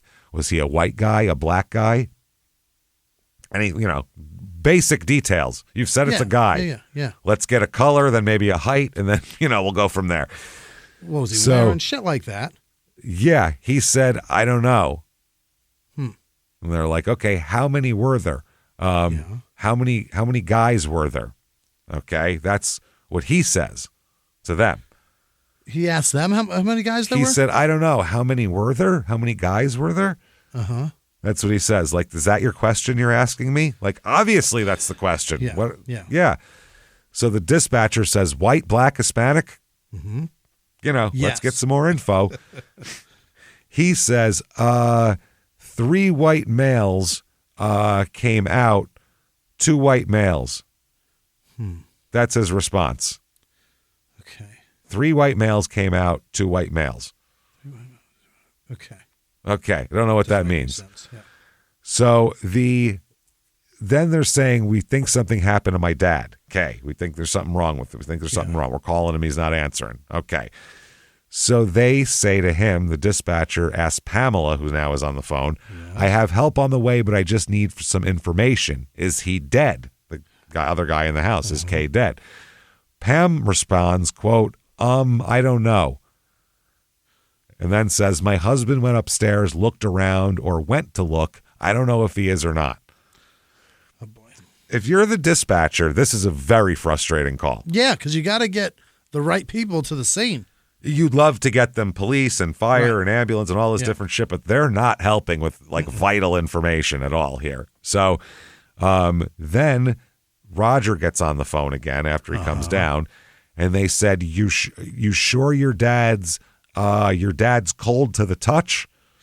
Yeah. That's an easier way than saying dead. If you say dead, then they might fall apart, and then you got somebody on the phone. Sure. So then Roger says he's leaned over, face forward in the bathtub with his throat sliced all the way up. Okay. So the dispatcher says they sliced his throat, and he said sliced his throat. Yeah. Mm-hmm. Yeah. So that's what's going on here. That's the scene that we're arriving to. These two just saying, we don't know who, how many, what they are. There's a lot of people. There's a throat slit. There's a lot happening. Somewhere between 2 and 3 people. Yeah. Maybe white. We're not sure. Who knows? idea. Because then he'll say they're black, so we have no idea what's going on here. So the police arrived, and the house shows some signs of disturbance here. There's furniture moved. There's items scattered everywhere. Shit looks like there's been scattered and struggles and whatever the hell. So there's been a scene. There's certainly been a scene. They go upstairs to find that Kay's body is indeed in the bathroom, hanging over the edge of the tub with his throat slashed. Yeah. Okay. Now, he's also stabbed multiple times in the back of the neck as well. Oh, boy. In the back of the neck? Yeah, it's like they had him over the side. I don't know if they're trying to loosen him. Maybe he was tightening up so he couldn't get at his throat, so they were stabbing him. So I don't understand what that was. But according to later on medical examiner findings, he suffered at least 5 slashing wounds to his neck and a single stab wound to the back of the neck. The positioning, forcing him to kneel over the bathtub, basically said that this was like you would kill an animal and collect its blood in a fucking, and it's a slaughter. Yeah, they put him over the tub to slaughter him. So this is horrifying. They say that these injuries, by the way, wouldn't have killed him immediately, and he would have remained conscious and aware for 1 to 5 minutes as he bled to death. Horrifying. Yeah. As he watched himself bleed out. Terrifying. I don't even know what to say about that. That's horrifying. So the medical examiner, wow, man, that's crazy. That's what they say. So they look around, and they've heard a lot just on the way over here and just from basic neighbors and shit that he has a shitload of guns. Okay. Right. And they say that there's guns missing from their usual locations all over the house. Yeah, guns missing all over the fucking house. So one of the first responders, a Lieutenant Mike Brower of the Sheriff's Department, said that the house was largely undisturbed. There were areas of shit scattered, but not the whole house. He said there were drawers and gun lockers left untouched. None of the doors showed anything to suggest a forced entry. And thing that was most interesting, they found there was meat on the countertop, on a countertop grill in the kitchen. Not cooking, uncooked, but Just seasoned. sitting there. Yeah. Oh. But seasoned. So he was in the process of cooking. Right. For sure. So he was in the middle of preparing dinner. The lieutenant said the home did not appear to have been ransacked. So that's a little bit odd. But there's a lot of blood. Yeah. And they're saying that in a home invasion, what's being claimed here, that there's usually more shit disturbed. Okay. Because someone bum rushes into the house and does stuff, they're going to tear the house apart looking for shit. That's why they're in there. Yeah, you don't usually just, unless you're interrupted, but you don't usually just stop. Yeah. So they're like that. The fact that it doesn't seem to have been ransacked seems like more of like a calculated direct thievery of where to steal things. They're looking for something specific. Yeah, they said that doesn't strike people as just a straight up home invasion type of deal. So it's very interesting. They said also the home is super secured. This is not, he doesn't just have like a screen door open for anybody to come in and out of. Multiple locks, security measures, weapons placed strategically everywhere. They said that it's almost impossible to imagine people being able to break into the house and then bum rush him before he can get to a gun. Right. It's just not a thing that is possible, probably. Right. Yeah. So they're like, that seems completely unlikely. They would have had to have broke in, snuck up on him or something, but there's no forced entry anywhere. So how's that work? That's the problem. Now, many of the guns are missing. Some of the specific firearms are interesting here. The thieves had somehow known to go directly to the underground bunker. Where he kept his everyday weapons. They hadn't touched some of his more valuable collector pieces, though. So they're wondering if that was because they were interrupted or they just weren't professional thieves that didn't know the value of shit, basically. Right. Sometimes that collector gun is ugly as fuck. It doesn't look menacing. It's just old and stupid. They might think it's nothing, exactly, whereas that's the gun that's worth $3,000. And then, or more shit. Or more, yeah, who knows? That's Aaron Burr's gun. Yeah, no shit. It's better than fucking having the other gun that didn't work, apparently. So he said that they seem to have had some specific knowledge about his collection, and some weapons seem to be deliberately chosen while some are overlooked. Okay. So, like, it's very interesting. So the people they really want to talk to are Roger and Pam because they made the 911 call. Yes. So they might be able to put together some of this mystery and maybe have a little more of their shit together off of 911 because they weren't good. So they said that the couple appeared really composed for people who had just survived what they're going to describe that they describe here. Okay. They said that they expected to see more obvious signs of trauma, but they seemed calm as they recounted the story. Yeah. At one point, Roger said, I came back downstairs and my wife was talking at the time to 911 dispatch, and I said he's dead. Okay. Calm as can be. Yeah. So here's their story. Okay. They showed up with a pecan pie for Kay because it's his favorite, remember? Yeah. So they showed up, just neighborly pie delivery time, okay? They said they knocked on the door, Roger and Pam. When they did, they saw there was an unfamiliar car in the driveway. Yeah. But they said, who the hell knows what Dad's doing? They said he had visitors occasionally, and he also knew that he and Darla were planning to leave town the next day. So he said, I don't know if maybe he rented a car to go out of town. I have no idea what he's fucking doing, or maybe he's got a friend over. I don't know. Sure. So then they said that a person they didn't recognize opened the door when they knocked, not Kay. Pam said that she assumed that these people were contractors and maybe working on the internet or looking at some new carpet because Kay and Darla had discussed some home improvement projects recently. So she thought maybe they're just like contractors who are over at, 8:45 at night or whatever, which Crazy is normal. Time of day, yeah. Too super normal for people to be giving you a carpet fucking with estimate. Carpet swatches at 9 p.m. Yeah, so it's real weird. So Pam said that, she just thought nothing of it. She said they did not have ski masks on. They did not look like anybody scary. They looked like regular people. I was not scared, nor did I think anything of it. Yeah. So she said that a man opened the door and told them that Kay was upstairs and said, you know, come on in, basically. Yeah. So Pam then started toward the stairs, and that's when one of the, she said there was two men, and one of them told her, come back. Or at this point, they're saying three men.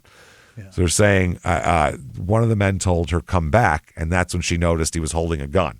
Ooh. That's her story. So she said once inside, that's when they showed their weapons, and they bound Roger and Pam with zip ties, just like they'd done to Kay, because Kay was bound with zip ties as well. So now they're part of this whole thing. They're getting robbed too. They're involved in this too. So they said they were zip tied at the wrists and ankles, just completely helpless. Yeah. You know, sitting here. So what are you gonna do? they said they thought they were about to die. Mm-hmm. And so at that point, because they figured they were getting shot, that Roger said he began to pray. Oh.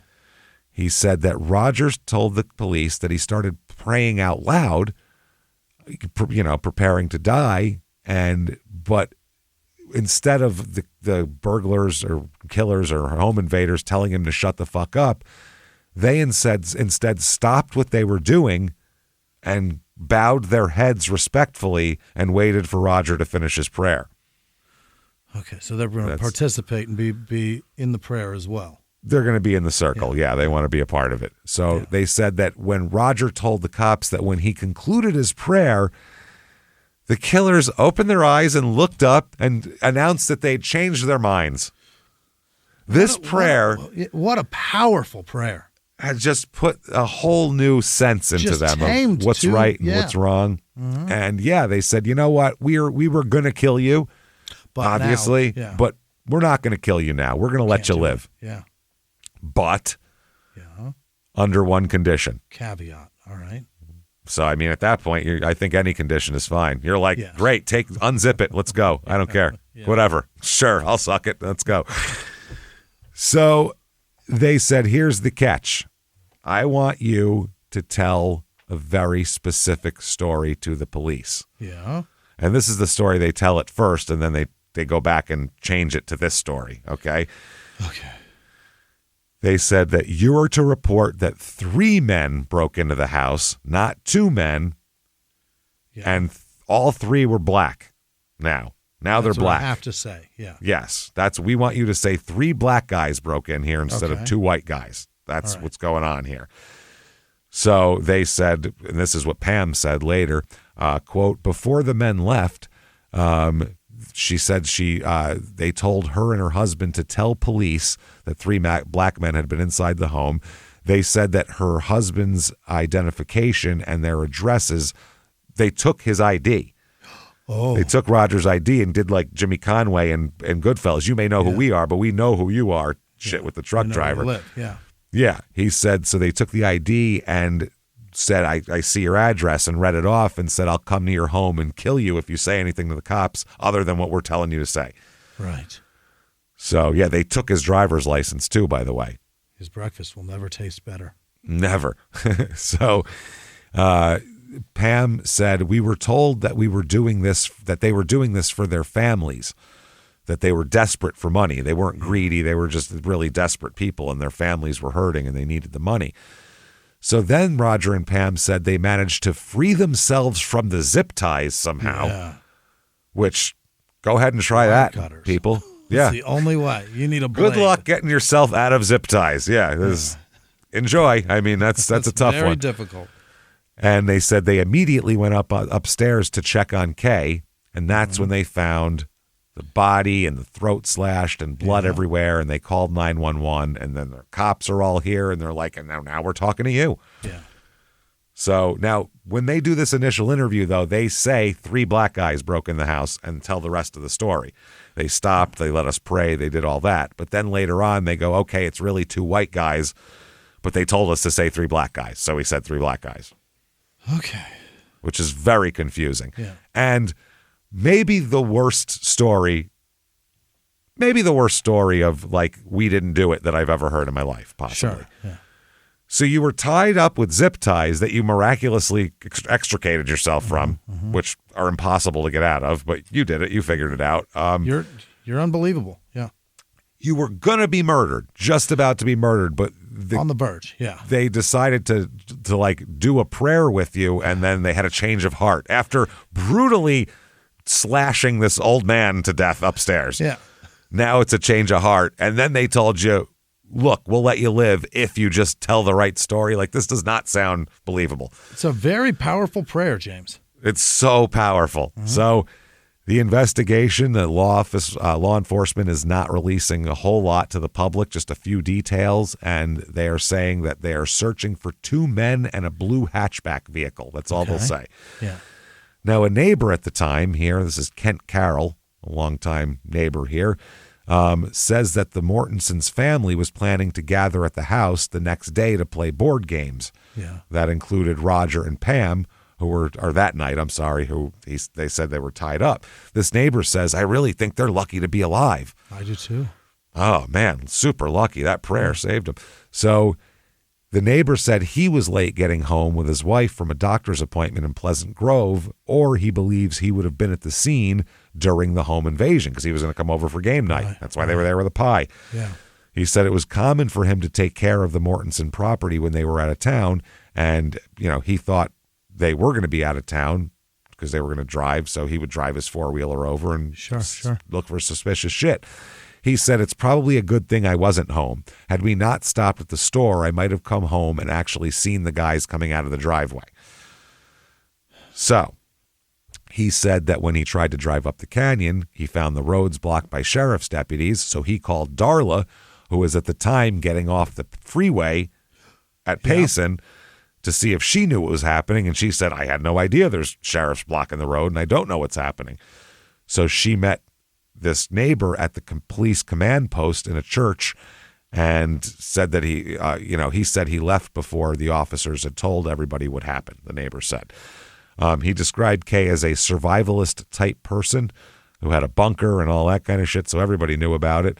Yeah. And he also said, I suspect that maybe he let his guard down thinking that people he knew were coming over because he was expecting people. Okay. He was expecting Roger and Pam, and he was expecting the kids and the wife and everybody. So he said he probably just thought somebody he knew was at the door. And he said if that happened, I suspect he was facing a gun and they got the drop on him. The drop on him in this duel. Knowing Kay, he was a fairly cautious guy. So what does the internet have to say about this the next day? Tell me all of it. Okay. Here is November 19th, 2009, 1:08 p.m. So it's like the day after it's released to the public, or the day of. Quote, is this the same Kay Sherman Mortenson that shot his neighbor's dog down in front of them? What happened to that case? Shooting in city limits, animal cruelty. Okay. Oh? Now, next person says, something's rotten in Denmark, Payson. This incident reeks of plotting. Was this break-in revenge? Someone out there know about this and isn't telling. Contact the police right away. Then another comment, a bad guy for shooting the neighbor's dog after repeatedly informing him of numerous negative issues. You kill a bad dog! Exclamation point. Mm-hmm. You don't paint the property owner as bad for protecting himself and family and property. I'll take a fine anytime rather than teeth marks. So this guy's defending shooting the neighbor's dog. Right.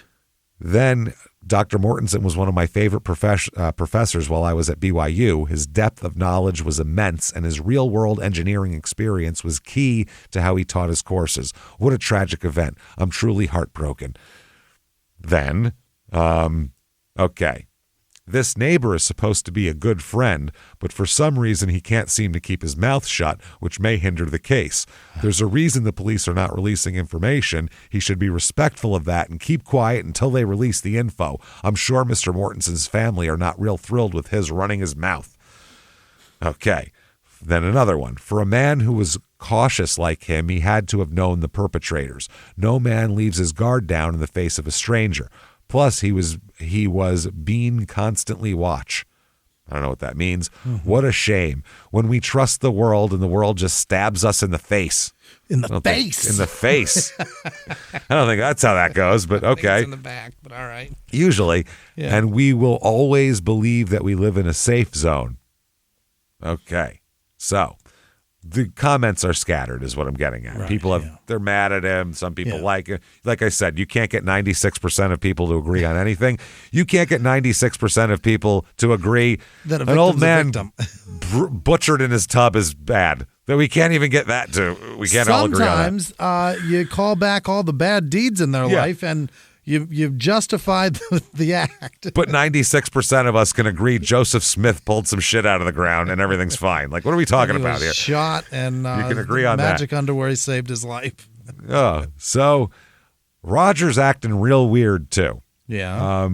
During the investigation, he's not real cooperative with the cops at all, which is kind of strange here. There's also inconsistencies in he and Pam's account of what happened. Oh. So even during the original 911 call, he contradicted himself about the number of attackers, their descriptions. Right. And as they conducted more detailed interviews, then with Roger and Pam, these inconsistencies just piled up and piled up. More and more and more start happening. In one interview, Pam described the attackers as wearing blue fuzzy gloves that looked like women's winter driving gloves.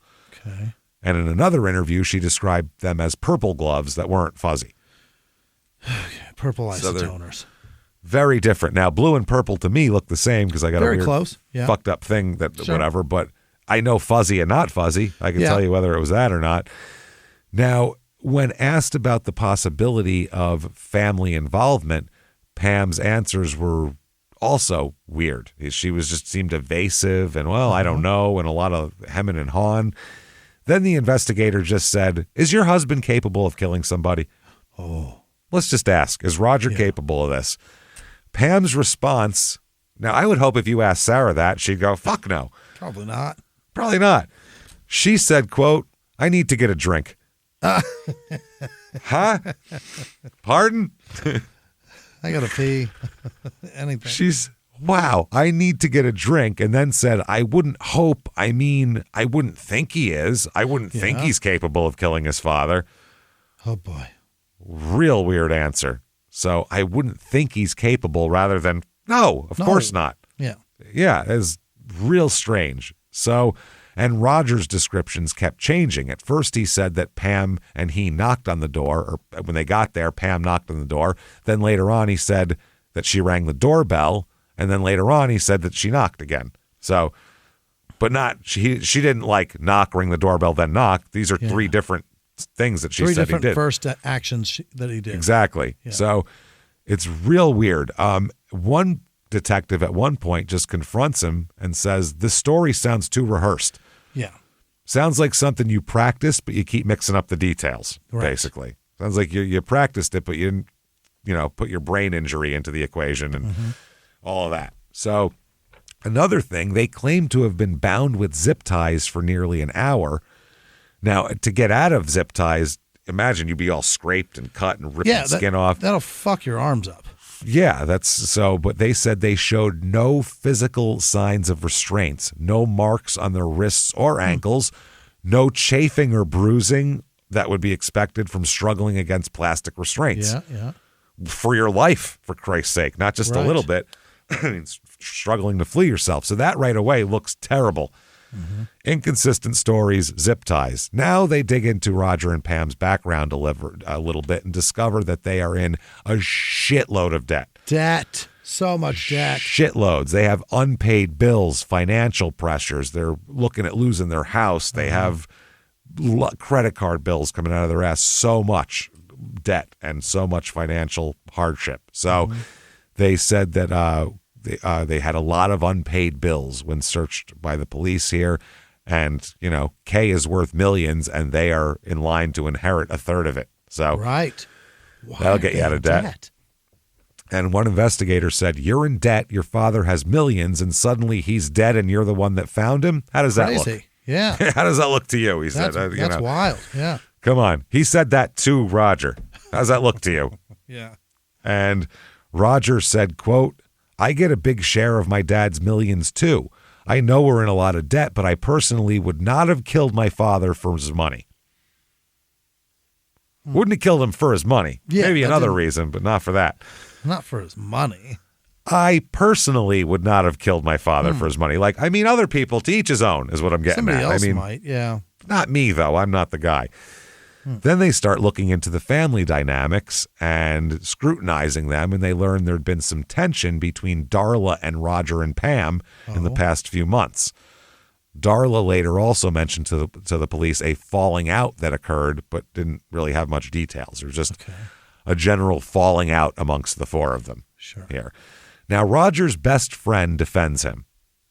He has known Roger for 6 years, and he doesn't want to be identified publicly, which is always very reliable information. He says that Roger's someone who's extremely cautious about the people he associates with.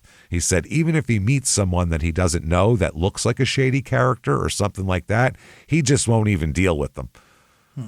He's just judging books by their covers, man. I mean, that's his forte. That's where he gets down. It's not really a compliment. So far, he's been real good at it, batting 1,000. He just says, "You're a scumbag. I see it. I see it in you, and I'm not going to deal with you. No, I don't give chances based on the content of your character. Get the hell out of here. I don't like the look of you." So the neighbor said, he's like, I don't need that in my life, and that's exactly how he is. If he can't tell right away off the bat that you're a good person, then he doesn't want nothing to do with you. Right. They also, he mentions that, quote, Roger Mortensen suffered brain injuries in an off-roading accident and has no short-term memory. He says that might prevent him from accurately remembering what the suspects looked like that evening. Sure, yeah. Pam's brain is fine, though, and they were right next to each other the whole time. Yeah. So what are we talking about? He also said about Roger, he's a stand-up guy. I mean, he's, in the 5 or 6 years I've known him, he's been more of a dad to me than my own dad has been in the 26 years that I've been alive. Wow. He's over 20 years older than this guy. So it would be more of a father figure. He said Roger Mortensen sustained brain injuries in the off-roading accident, and he has no short-term memory. So, I mean, you got to keep looking at that. November 25th, 2009, a $25,000 reward is offered by the family. Okay. Here, I believe. Yes, Mortensen's family offers this reward for anything leading to the arrest and conviction. They said, we plead with anyone with information to come forward. They said they've been interviewing a lot of people in this case, and the reward is going to make more tips come in, and they'll be interviewing more people. But they said, we're willing to sift through all those concerns to hopefully get some decent information out of somebody. Mm-hmm. And that's what you do. When you put up a reward, you're saying 99 out of 100 of the next calls are going to be bullshit. Bullshit, yeah. Just trash. That have nothing to do with anything. January 25th, 2010. So it's more than 2 months have gone by. Been a while, yeah. The police publicly name Roger and Pam as persons of interest in the case. Oh. Publicly. They're described by investigators as uncooperative. They said, we have 2 persons of interest in the that were identified. We've tried to work through attorneys to have them come in and give us more information about what's been obtained in the investigation, and that has not been done. Mm-hmm. So they obtained a lot more evidence, and then they were going to them, we'd like to talk to you again, and they're saying, we're done talking to you, Roger and Pam. That's not great. That does not look good here, obviously. They said in early March, then, the police released a list of firearms stolen from Kay, and it results in many leads, but nothing that leads to anything. Pans out, yeah. They say a lot of tips have come in related to the stolen firearms. We've followed through with those leads and made several arrests, but the weapons do not come back to the Mortensen murder. They've gotten a bunch of other stolen guns off the streets, but not the ones they're looking for. So they said that it's dragging on because they need to have a case solid before they make an arrest here. Right. They said the case is still very active and will continue to do so until we resolve it. We're confident in the information we have. Yeah. Now, Pam and Roger have an attorney. Oh? And he said, my clients were not involved in this murder. They're happy to help the police with the investigation, but detectives have only shown interest in talking to them if they're willing to confess to the crime. It's inappropriate to say they're not willing to cooperate. Okay. But in this case, cooperating means coming in and talking to them, and they won't do that anymore. So it's kind of hard to say. They are cooperating, too, so that can go either way. Now, there is no DNA evidence, fingerprints, or any of that on the murder weapon because they find a knife eventually, but there's nothing to help them with it at all. Sure. So no witnesses, obviously, other than these two. So what do you do? So the missing guns, they say that they're not looking for the guns specifically, but any calls that come in about stolen guns, they're checking. But they're not. Yeah. They're not on the hunt for guns. They said that, they were whatever. They said that one guy from the U.S. Marshals said that 2 weeks ago a marshal's vehicle was broken into and 2 guns were stolen. The task force was actively looking for those guns. In the process of doing that, we really pushed our informants, and as a result, we came up with over 40 guns. Nice. About half of those were from a burglary in Idaho, while the rest were taken from people pulled over, mostly felons who had guns, but nothing connected to Kay Mortensen at all. So they're like, shit, that's what they really thought they could do that. So, but they couldn't. So anyway, the police are focused on Roger and Pam. That is 1, 2, 3, 4, and 5 suspects here. Yeah. Tips come in about suspicious vehicles seen in the area, but, it's a bunch of different vehicles and a bunch of different tips, and nothing really pans out. Potential witnesses reported seeing unfamiliar cars or strangers, but they said that the cops kind of just dismissed them and didn't really look into it very much. It's because they think they got it. Now, They get Roger and Pam to agree to take polygraphs. Okay. Let's get the whole thing over with. And they tell him, you pass these, we'll leave you alone, basically. And they both failed the polygraph. What the fuck? Not good. No. Not good. Not good at all. So, yeah, during one session here, they go back to Pam about the glove thing and all that kind of shit. Finally, during one of these interrogations, Pam mentioned they were talking about the gloves, they're talking about all that, and one of the cops just said, you know what?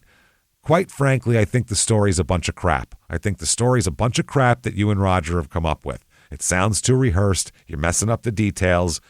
Basically, you tried and you fucked it up, so just give it up now. Tell us the truth, yeah. Tell us the goddamn truth. This went on for hours and hours, but she never would confess. Really? So they said now Roger and Pam, not only are the police looking for them, but the whole society has ostracized them. Yeah. Around there. They're the church, everybody. Nobody wants anything to do with them. So their kids are bullied at school. Basically, they're reading, and classmates are telling the kids, oh, your parents killed their dad and blah, blah, blah. And your mom and dad killed grandpa. Yeah. Exactly. Like they're just talking shit to bullying the kids about what they're seeing in the newspapers and on the internet and everything. So, yeah, it's really tough. The family gatherings are weird because half the people think Roger and Pam killed Kay and half the people don't. So they argue about it. Yeah. So it's a mess. It's all gone to shit. July of 2010, rather than just charging Roger and Pam, they go to a grand jury with it. And the grand jury can issue, findings and indictments. They said that the reason they did that, and if you don't know what a grand jury is, if you're not from this country or something like that, a group of people, citizens, who review the evidence and determine whether criminal charges should be filed. That's what they do. So they're usually done in secret with only, and the thing that's weird is only prosecutors present evidence. Yes. There is no defense in a grand jury. I don't know. This is what we believe. This is what we believe to be true. Yeah, like you could say, they could say, okay, they're indicting me for a robbery, and they're going over the facts of the case, and they're saying witnesses described him as 5'3", 111 pounds, and of Filipino descent. Blah blah blah. My lawyer would not be able to say he's 6'4" and Italian. That's not a good description. Like, he wouldn't be able to do that. That would have to be done at trial. They would have to. Wow. So you can, basically that's why there's the old expression, you can indict a ham sandwich, because you can. All right. If you see someone go to a grand jury and not get an indictment, they had nothing. They had nothing. They had absolutely nothing. Less than fucking nothing. Yeah. So, this is how all this is going. And the county attorney, who is a prosecutor here, said that the jurors, they hear the prosecution's a version of the events. A daughter and son-in-law who are in debt up to their ass. Yeah. They kill a wealthy father for inheritance. They fabricate this story. Here's all their inconsistencies. Yep. Blah, blah, blah. I mean, they make up a story about home invaders and all of that kind of thing. And in the grand jury, you can bring up failed polygraph tests as well. At trial, it's not okay, but for the grand jury, it can. So also the timing. They got there in the middle of a home invasion. Fascinating timing. With a pie. Yeah. I mean, here's our pie. Oh, no. Did they ask him, did they take the pie too? Right. Where was that? Yeah. Where's the pie? So, the grand jury is going to absolutely indict them, and arrests are made. They arrest Roger and Pam. They cite all the inconsistencies and basically the evidence. Roger Mortensen, when they go to arrest him, he's found near his home in a car with another guy. Right. His wife was inside the home. Everybody was arrested here without incident, they said here. Now, they said that when they found him, the police said, we've invited all the family to participate, and he has chosen to never, ever talk to us, participate, or help. At no time was he have any help with any information that would assist us. They also said that they refused to make a composite sketch of the suspects as well. Oh. So all of these things adding, why would you refuse to good. make Yeah, why won't you help? Unless they're like, shit, we didn't talk about exactly what they look like. I forgot exactly. Damn it. We didn't do that, yeah. Shit. So their attorney says their clients are innocent. Mm-hmm. He said, my clients didn't commit this homicide. They weren't involved in it. They didn't commit it. They didn't participate in it. They said it's bullshit. It's all bullshit. They said they've always felt that our clients were involved, and because of that, they haven't, in our opinion, investigated the case outside of just our clients. Okay. And a big part of that is, when we've talked about this before, when there's a murder, any kind of investigation, they don't look at it as a whole. They're not like, okay, let's look at the planet and check people off and all that. They go on leads, and basically they take each lead and choke the life out of it until it either yields something or doesn't, and then they move on to the next lead. Or gives possibilities of things that could have happened. Yeah. At least some sort of information. If they have 5 people, they don't go, okay, we're going to look at all 5 people equally and figure out which one did it. They go, who do we think's the most guilty? Yeah. They attack that one first. If that turns out that it doesn't work, then they go to number 2. Then they go to number 3. That's how. It's just the only way in terms of time and manpower that you could possibly conduct investigations. So that's what they're saying they did, which is probably what they did. Now, Rogers also booked for investigation of possession of marijuana, possession of drug paraphernalia, and possession of a firearm by a restricted person. So they said when they arrested him, he and another guy were smoking a bowl, basically, in the car. Sure. When cops searched the house, they found a man-made hidden compartment under the furnace. Oh. With 6 guns in it, which is where you want to keep your guns, right by the furnace. Right by the fire. It's the best place for them, I hear, right? That's where you want to keep them? Got to keep them good and warm. I hear ammunition, you're supposed to keep it real hot and crispy, I fear. I don't know. Could be wrong. Inside this compartment, there are 6 firearms, including an AK-47 and a 12-gauge shotgun. Mm-hmm. Also, several thousand rounds of ammunition in and around the hidden compartment. Also, a .22 caliber revolver found in a safe in the garage. Uh-oh. So not good. They are charged with murder, a first-degree felony, and obstruction of justice, a third-degree felony. Now, were other people involved? Great question. The cops are saying they're still looking into the fact of the possibility that other people may be involved in the case. They're still looking for several guns discovered missing from the house. And they said the guns may have been part of the motive because they're very valuable and there's still 30 guns missing. Now, so many guns. They said, we know there's some guns missing, so we know that other people have information that would help us in this case. Anything's possible, basically. So they were asking, is there more people involved? And they said, anything's possible. What the fuck do we know? Now, Pam's attorney describes the ordeal as this. Their children faced bullying at school, with classmates repeating things they'd heard their parents discussing about the case. Family gatherings became tense affairs, with relatives divided between those who believed in their innocence and those who wondered if the police are right. Yeah. It's not good. Pam has offered a plea deal. Here we go. Because, it's not her dad. So She is offered a deal that would reduce her charges in exchange for testifying against Roger, and she said, no, not taking it. We're going to trial together. I love Roger. Okay. All right. So they are all set for a January 2011 trial. Yeah. Ready to fucking rock and roll. And then in early December 2010, they get an anonymous tip. Well, not anonymous for long, but at the time it's anonymous. An anonymous tip comes in to investigators, and they end up, a tip comes in that helps them obtain a search warrant for a residence in Vernal. After searching the home, they find weapons that belong to Kay Mortensen. Oh. Which would make sense because whoever would steal the guns would probably sell them. Yeah. That's why you stole them to begin with. Yeah. Now, the home belongs to, one of the residents at the time is a 23-year-old named Martin Bond, B-O-N-D. He knows the Mortensen family very well. In fact, he's the son of a very close friend of Kay Mortensen. Oh. Yeah. So Kay had known Martin since he was born, always knew him, and, watched him grow up, was close with him, all that kind of thing. So they said that, that this guy, they think, the tip that came in basically said this Martin Bond is the guy who did it and he has the guns. Okay. So they said, okay, I mean, that would make sense because he knew him very well. Maybe Kay would let him in. Mm-hmm. Maybe he would have let him in without holding a gun on him if he knew him very well, and this guy could have surprised him. Martin's been at his house before.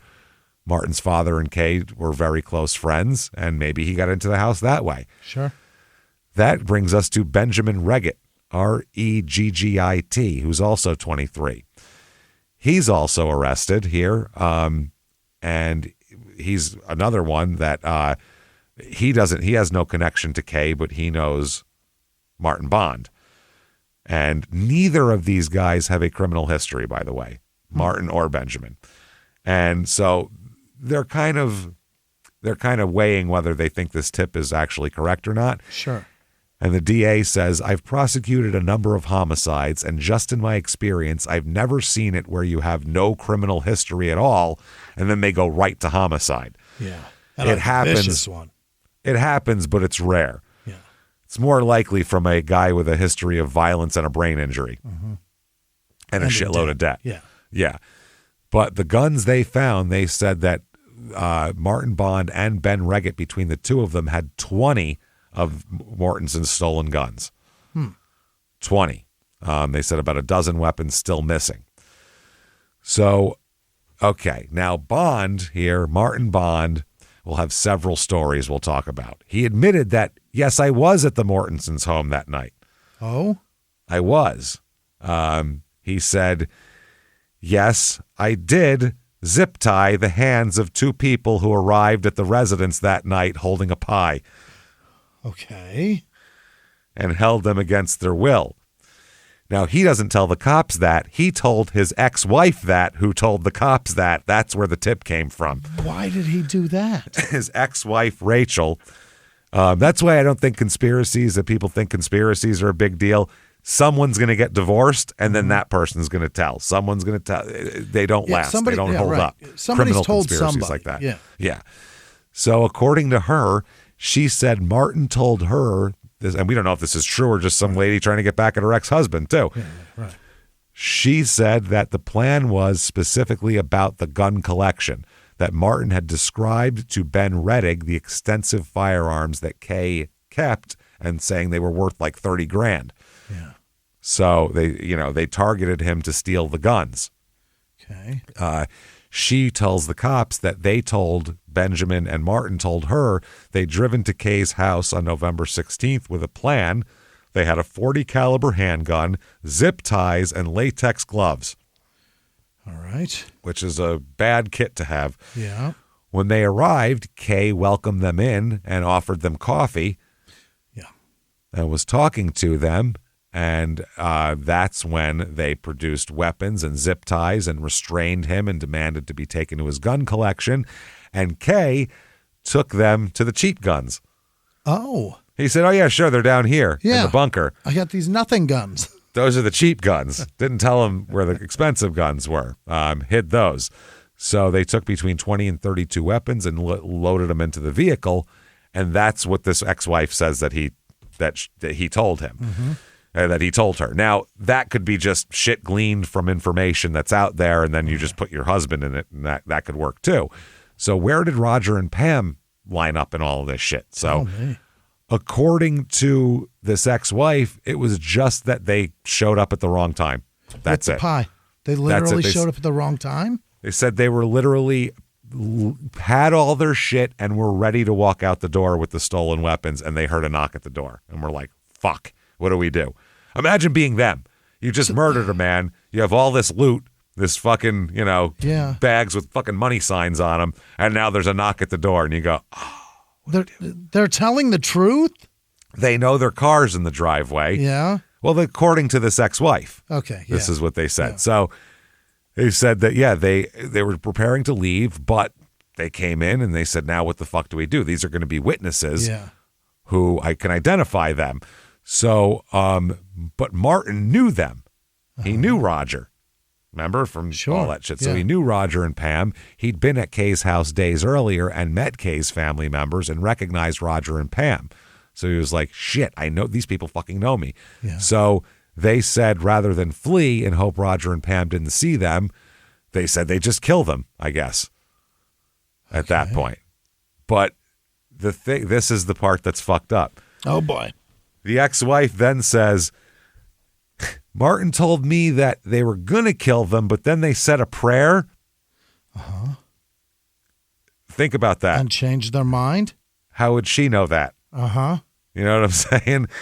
Said that they started saying a prayer, and they had nothing to do with, religion or anything like that. They just said while the prayer was going on, they had a minute to think about it, and were like, are we going to make it even a bigger bloodbath? This is crazy. We're going to get blood all over us. Right. Let's just leave and make these people tell a story that we want to tell. Okay. That's what she says. So they said that they told them to repeat a very specific script when talking to the police. They were to report that 3 men broke in, black men, and not us, basically. Okay. So Pam later said that they told us about the people who broke in. We were told they were doing this for their families. And that they, and the ex-wife also said that they took Roger's driver's license to try to make sure that they told the right story. Okay. Then, during the investigation, Martin Bond admits that he has buried weapons he took from Kay Mortensen. Oh. He showed the detectives the site of the buried weapons, and when investigators dug at that site, they discovered 14 guns, including shotguns, rifles, and handguns. They found weapons in his possession with scratched out serial numbers and others in a septic tank at Vernal Park. Ew. You can't even use guns. Oh, where are you going to get how are you going to go back and get those? That's terrible. I think he was just throwing them out. He just gave them up. Yeah. I'm not dealing with these. Yeah. Yep. So while in Vernal, they also the authorities contact Ben Rettig, who fully admits to being involved in the burglary and robbery. Wow. He confirms this lady's story 100%. He even had Roger's driver's license. Uh-oh. Everything they said was true, Jimmy. So their crazy story was 100% true. Oh my God. Yeah, they did not do it. Imagine telling a story that's true and nobody believes you. They're sitting in jail. Yeah. On murder charges. Because their story's fucking crazy. Because it's crazy. And Roger can't remember details because he's got a fucking brain injury. Right.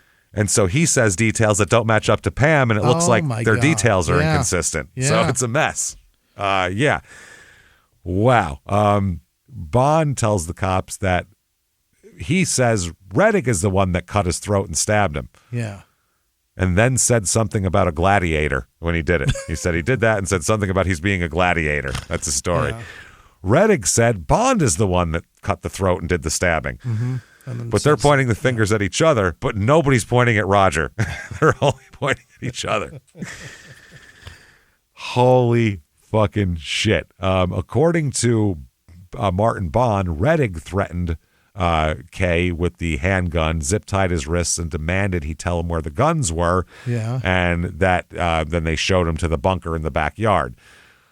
Wow. They let him in. His ankles were zip-tied, and he was forced to kneel over the bathtub. One of the men went to the kitchen downstairs and retrieved a butcher's knife, which they each claim each other used to stab and cut the throat on. Then Rettig said, fucking, they showed up. Shit. What are we going to do, basically? So they threatened to come after them. They said, tell this story or we'll come after you. I have your license. Okay. Now, in early 2011, Rettig was arrested in Colorado on unrelated firearms charges, illegal possession of weapons that investigators soon find out included stolen guns from Kay's house. But that wasn't put together at the time until after the ex-wife called and all that. So they ran the serial numbers on the weapons through the database, and several were connected to that case. So he was facing federal weapons charges and the possibility of being linked to this murder. So he didn't know what to do. So he just said, fuck it, I'll confess to everything. And Rettig spills it. It's detailed. He admitted to participating in the robbery and murder here and implicated, he's implicating Bond as the killer, according to his accounts. It's all Bond, and more Bond. The confessions came with his own version of events that kind of were a little more advantageous to him. Sure. He said that Martin Bond forced him to participate in the murder under threat of being killed himself. As you do. He said, I was just a reluctant partner. That's it. Just a reluctant participant. Yeah. I just wanted to rob some shit. I didn't want to do any of this stuff. Wow. He said that Bond kept talking about going to Morton's house to steal the guns. According to his account, Martin had seen Kay's gun collection and knew where he could find weapons worth money, and Rettig claimed that Bond was the driving force behind the crime, with the one with the plan and the inside knowledge. I just went along to get some free guns. Unbelievable. So the prosecutor said, based on this, they now think these two are the murderers. For sure, yeah, because they told a story that checks out. Yeah, the prosecutor said, this is a huge paradigm shift for us. This came out of the blue. Yeah, we didn't have any fucking idea. No, so, I mean, December 8th, 2010, they're in jail. What do we go to, the Kay, or go to Roger and Pam and go, whoopsie? Sorry about it, yeah.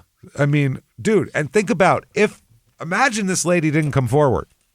Oh, Jesus, they would have got convicted. They're getting probably, convicted. Right? Yeah. They're absolutely getting convicted. Yeah, no choice. Yeah. Fuck yes, they're getting super convicted. They're done. Their story looks terrible. They were definitely there. Yeah. It makes no sense. They're going to prison forever if that woman doesn't come forward. They owe that lady their fucking life. Truly. So that's wild. So a cop said this has been a year of intensive investigation on hundreds of leads and interviews and the collection of numerous stolen firearms from other cases. So it's been a pretty intensive case that solved a lot of other cases.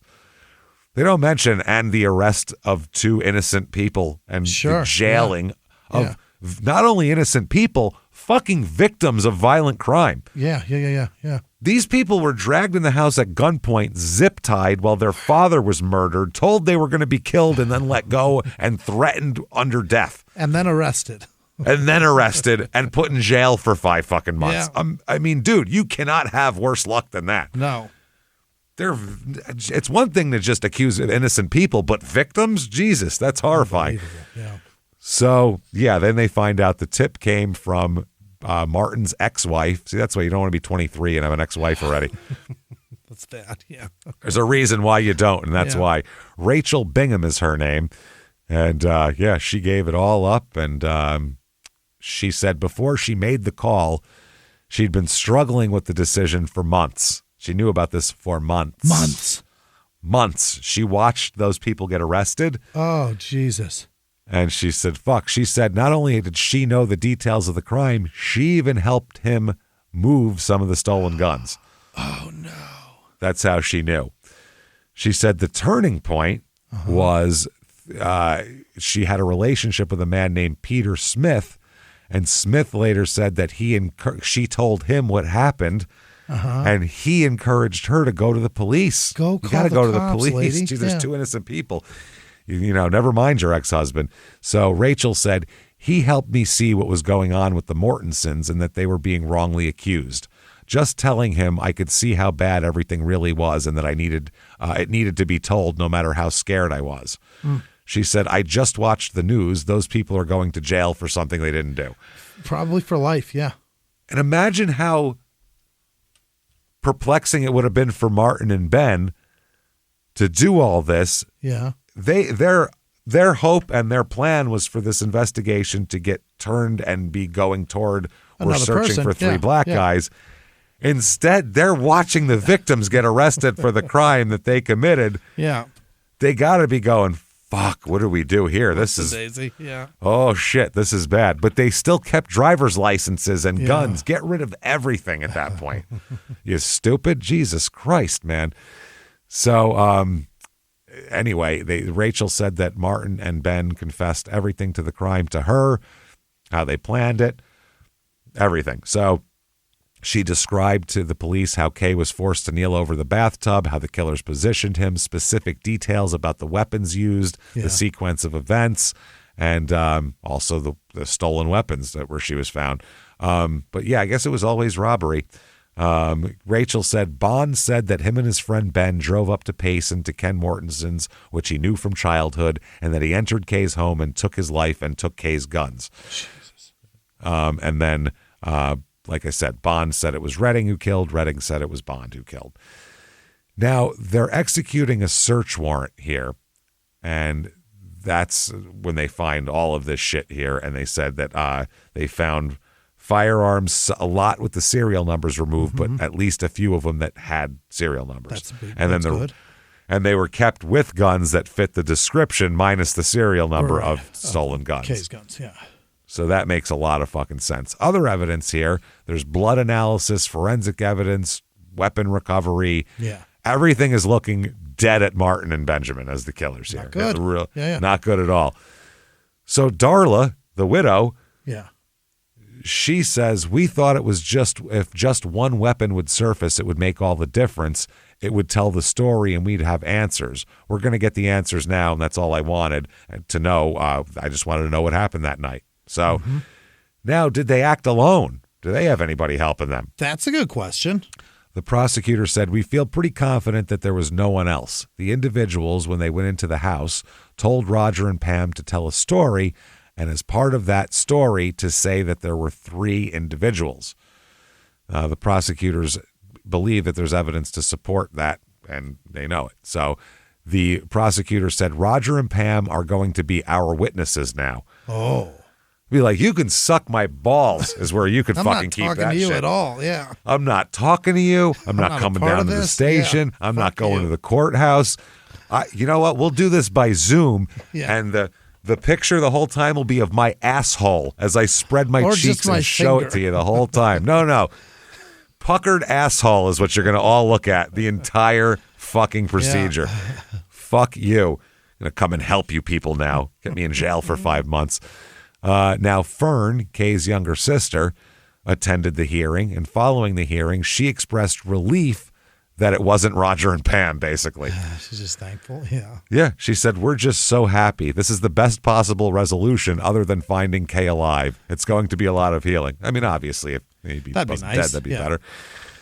So the arrest announcement made huge headlines because the local media had been reporting this every detail for a year. And then when they arrested Roger and Pam, it was like, oh, these big deal. And all the comments, you pieces of shit, killing your own father who's taking care of you for years. I mean, you want to talk about getting excoriated. Yeah. Look at the comments on some of these fucking articles of them getting arrested. It is wild. I mean, there's every once in a while they're like, I know Roger and Pam. I don't think they did this.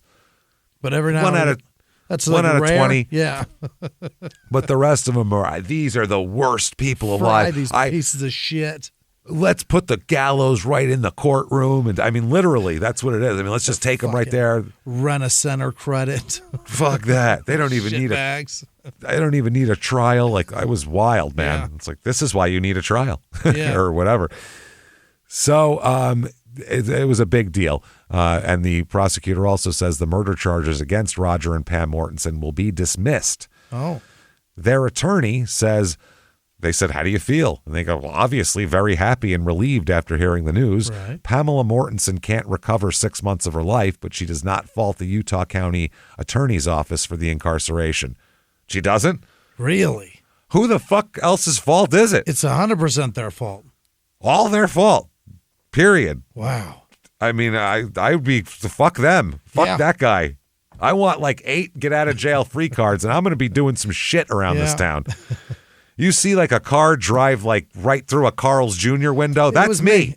And I'm allowed to. Fuck off. It's happening right now. So, wow. And then the guy even went on to praise the prosecution for continuing to investigate. They didn't. They got a fucking anonymous tip. They thought it was over. They were 100% all in on these two. Yeah. They got a tip. If they didn't get that tip, none of this happens. They said the county attorney's office worked the case hard. They changed what they had. We told them they were wrong, and we told them not to stop looking. To their credit, they didn't.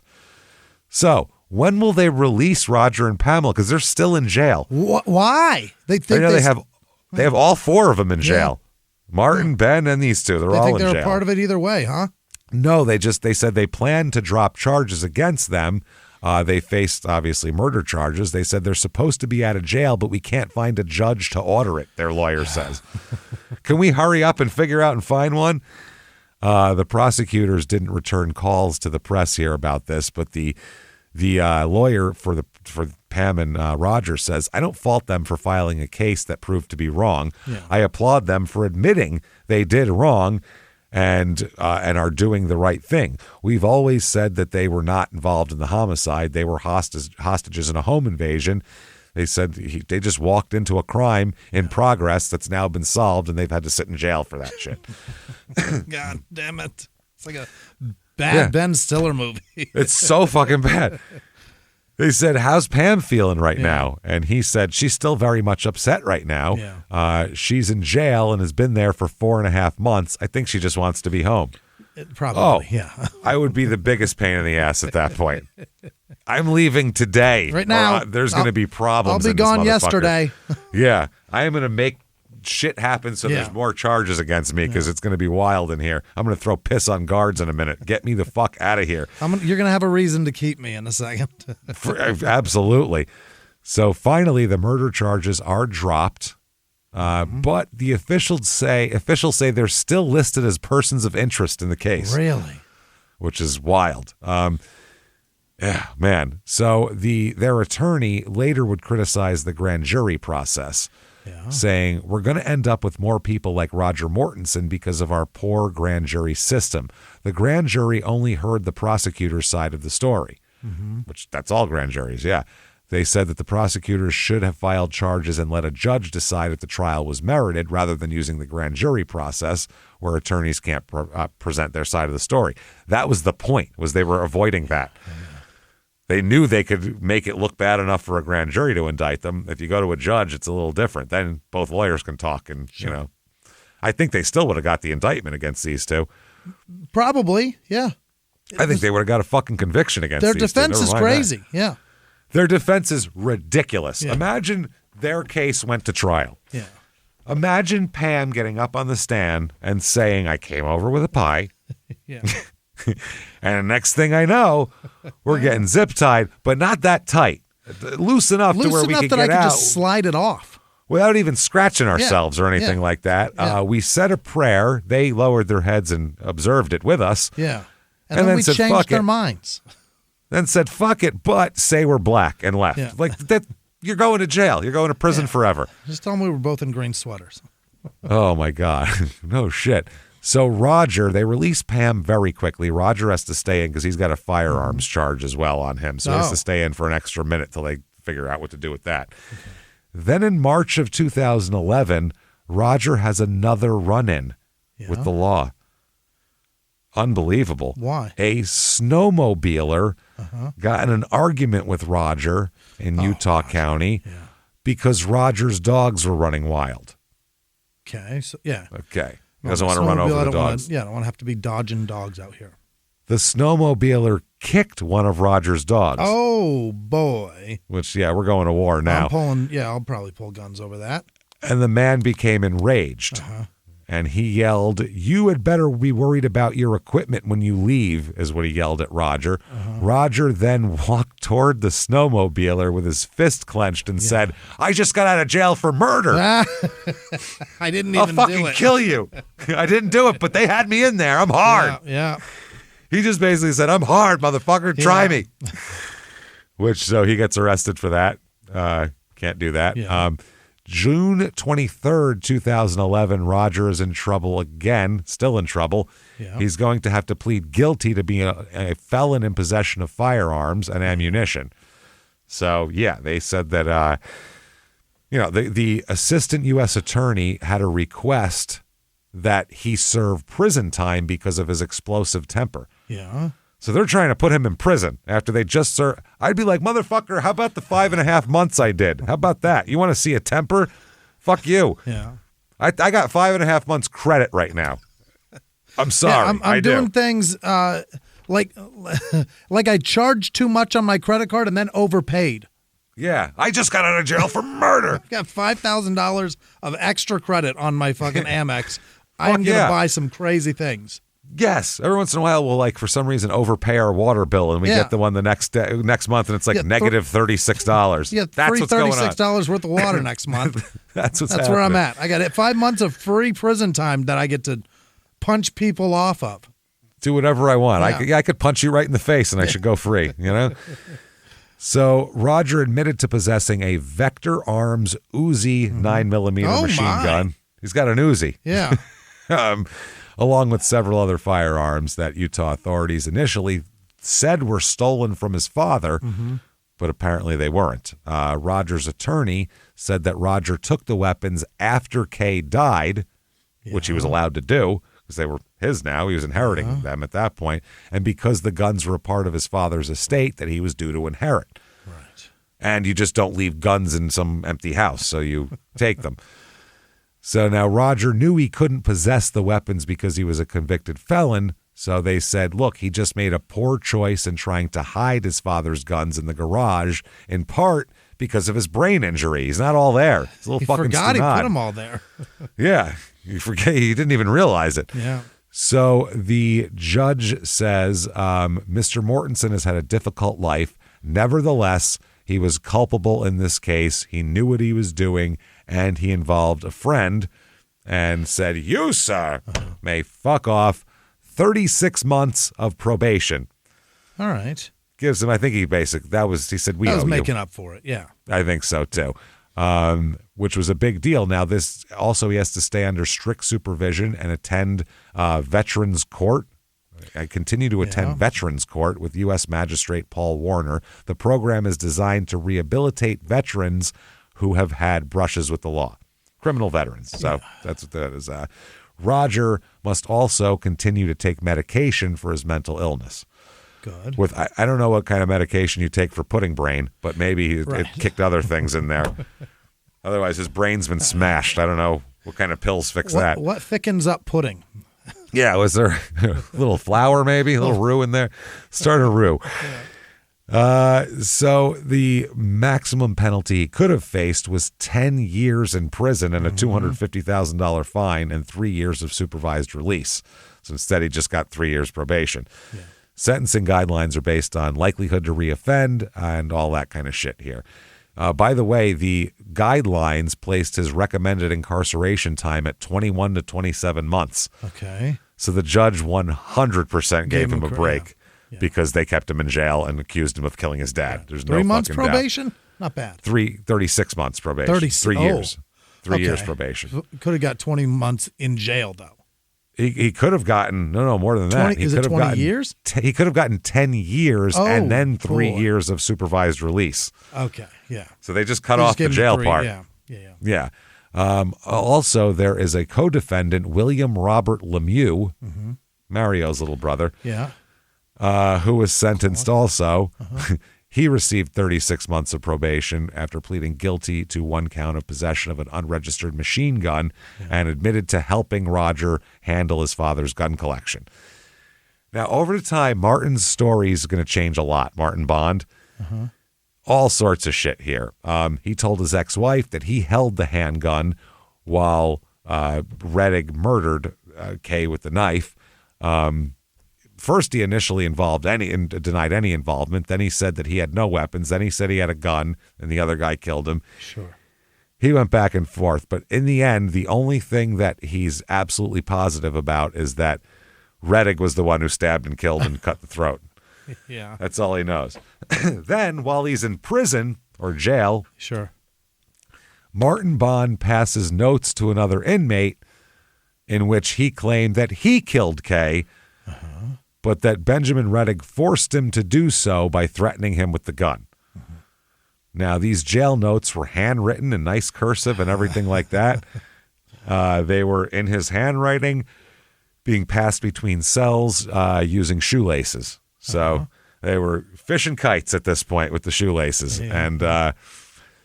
And in there they were discovered as a 21-year-old inmate came forward with these notes who'd been housed near him. He's later convicted of robbing a credit union, so a bank robber. He testified about the note-passing system and his conversations. He said, I and Bond would write notes called kites and pass them using what the inmates refer to as fishing, tying the notes to a shoelace and tossing them between cells. One night, the inmate wrote a note asking why Bond was blaming Rettig for doing the cutting of the throat and stabbing him in the neck. And Bond's response was this, quote, Ben made the situation. When Kay and I tried to talk to him, he freaked out more and a bunch of other stuff happened. It came to the point where he was going to kill him, but made me instead. It was that, or he said he'd shoot me so that no one could say anything. That's why his throat was cut. He wouldn't give me the gun. I thought he was suffering, so that's why I stabbed him. Okay. So now he said he actually did it. And so that's how that works. Now, are these notes real, or are these a credit union bank robber guy trying to get some time off his sentence? Yeah. A handwriting expert from the Salt Lake City County Police Department knows. And he does know. They do know. He said, who knows? I'm like, I got a guy, actually. They verify these notes. I got a guy, if we want to know. They were written by Martin Bond. So he looks real guilty right now. Not good, yeah. They also get another staff member of the jail to testify at a hearing that Bond and another inmate had been housed in nearby cells, so they could have been passing notes. Certainly, yeah. Because sometimes we've had this before where people will come forward and they're on the other cell block. Yeah. So he ends up using these notes very strategically and ends up getting a better plea deal in his robbery case, as long as he testifies at the trial. Rettig said this. These are in his own words here. Yeah. He said about Martin, quote, he came to me the night before that he wanted to meet this guy that had guns and he needed someone to drive. Yeah. Okay. We went to Walmart when we first started into town there and got black hoodies and ski masks and some kind of like purple gloves. She was fucking telling the truth. Nailed it. Everyone was telling the truth. He says, as they entered the home, he gives me the gun and says, stay in the car. I'm going to go up to the door. He'll knock on it and Kay will answer because he knows him. As soon as the door closes, I want you to come through the front door to knock. Don't knock, just come through the front door. The guy standing there and he's knocking what's going on because he knows Marty apparently. He said that, right before the killing, he told me, you don't have to do this. You don't have to do this. I told him, we're just going to leave you up here. We're just going to get the guns and we're going to leave. So Kay was telling him, you don't have to do this. And he was telling Kay, don't worry. We're not going to kill you. We're just going to leave you up here. We just want the guns. Yeah. Then he says about Martin, quote, I thought he was just going to go there and knock him out. We were just going to tie him to the fucking toilet or something. It's not this butcher knife. He said, and then he had him lean over the tub and he slashed his throat and stabbed the back of his neck. Jesus. So the detective says, who cut his throat? And he said, it was Marty. And he said, it was Marty? It was Marty? And he said, yes, Marty. Marty who? And he said, Marty who? It was Marty. And he said, Marty, I swear to God, Marty Bond, who He's finding out very quickly does not have a license to kill, this particular Bond. That is the name that I think James would name his son. Martin, like the car. Yeah. Yeah, little Martin. Yeah, this is my Martin Bond. Yeah, he does not have the same licenses. Yeah. He said, I swear to God, Marty Bond. That was more... he said, what did he say? Oh, I could have stopped that, but I just sat there. And he said that he feels shame about himself. Yeah. Now, the sheriff acknowledged that this is the craziest fucking case that's ever existed. I can't believe we were so wrong. Yes. We followed all the info, all the leads, and we got to the right spot, and it was all wrong. We got the most ridiculous story in history, and it's all true. 100% right. He said, this is the sheriff, this has been an unusual case from the start, and it will continue to be an unusual case until it's over. This is fucking weird. Yeah. So Bond makes a little bit of a deal. Okay, he's going to be charged with 1 count of aggravated murder, 3 counts of aggravated kidnapping, and 1 count of aggravated burglary, 1 count of aggravated robbery. To avoid the possibility of the death penalty, he makes an agreement with the state that he would be sentenced to life without the possibility of parole if the jury convicted him of aggravated murder. So if he gets convicted, there's no doubt about what that sentence will be. Yeah. He can't argue for a release at some point. Sure. That's it. So October 2011, Pam and Roger, guess what they do? Got married. They've been married. They again. file a lawsuit. No, it's lawsuit time now. Okay. Against the county sheriff, the prosecutor, everything, claiming they misrepresented evidence to the grand jury. Okay. Because an honest mistake you can't sue over. It has to be, malice involved of some kind. You can't just be like, oh, we really look guilty and they arrested us. Because if I'm the cops, I go, what would you have done?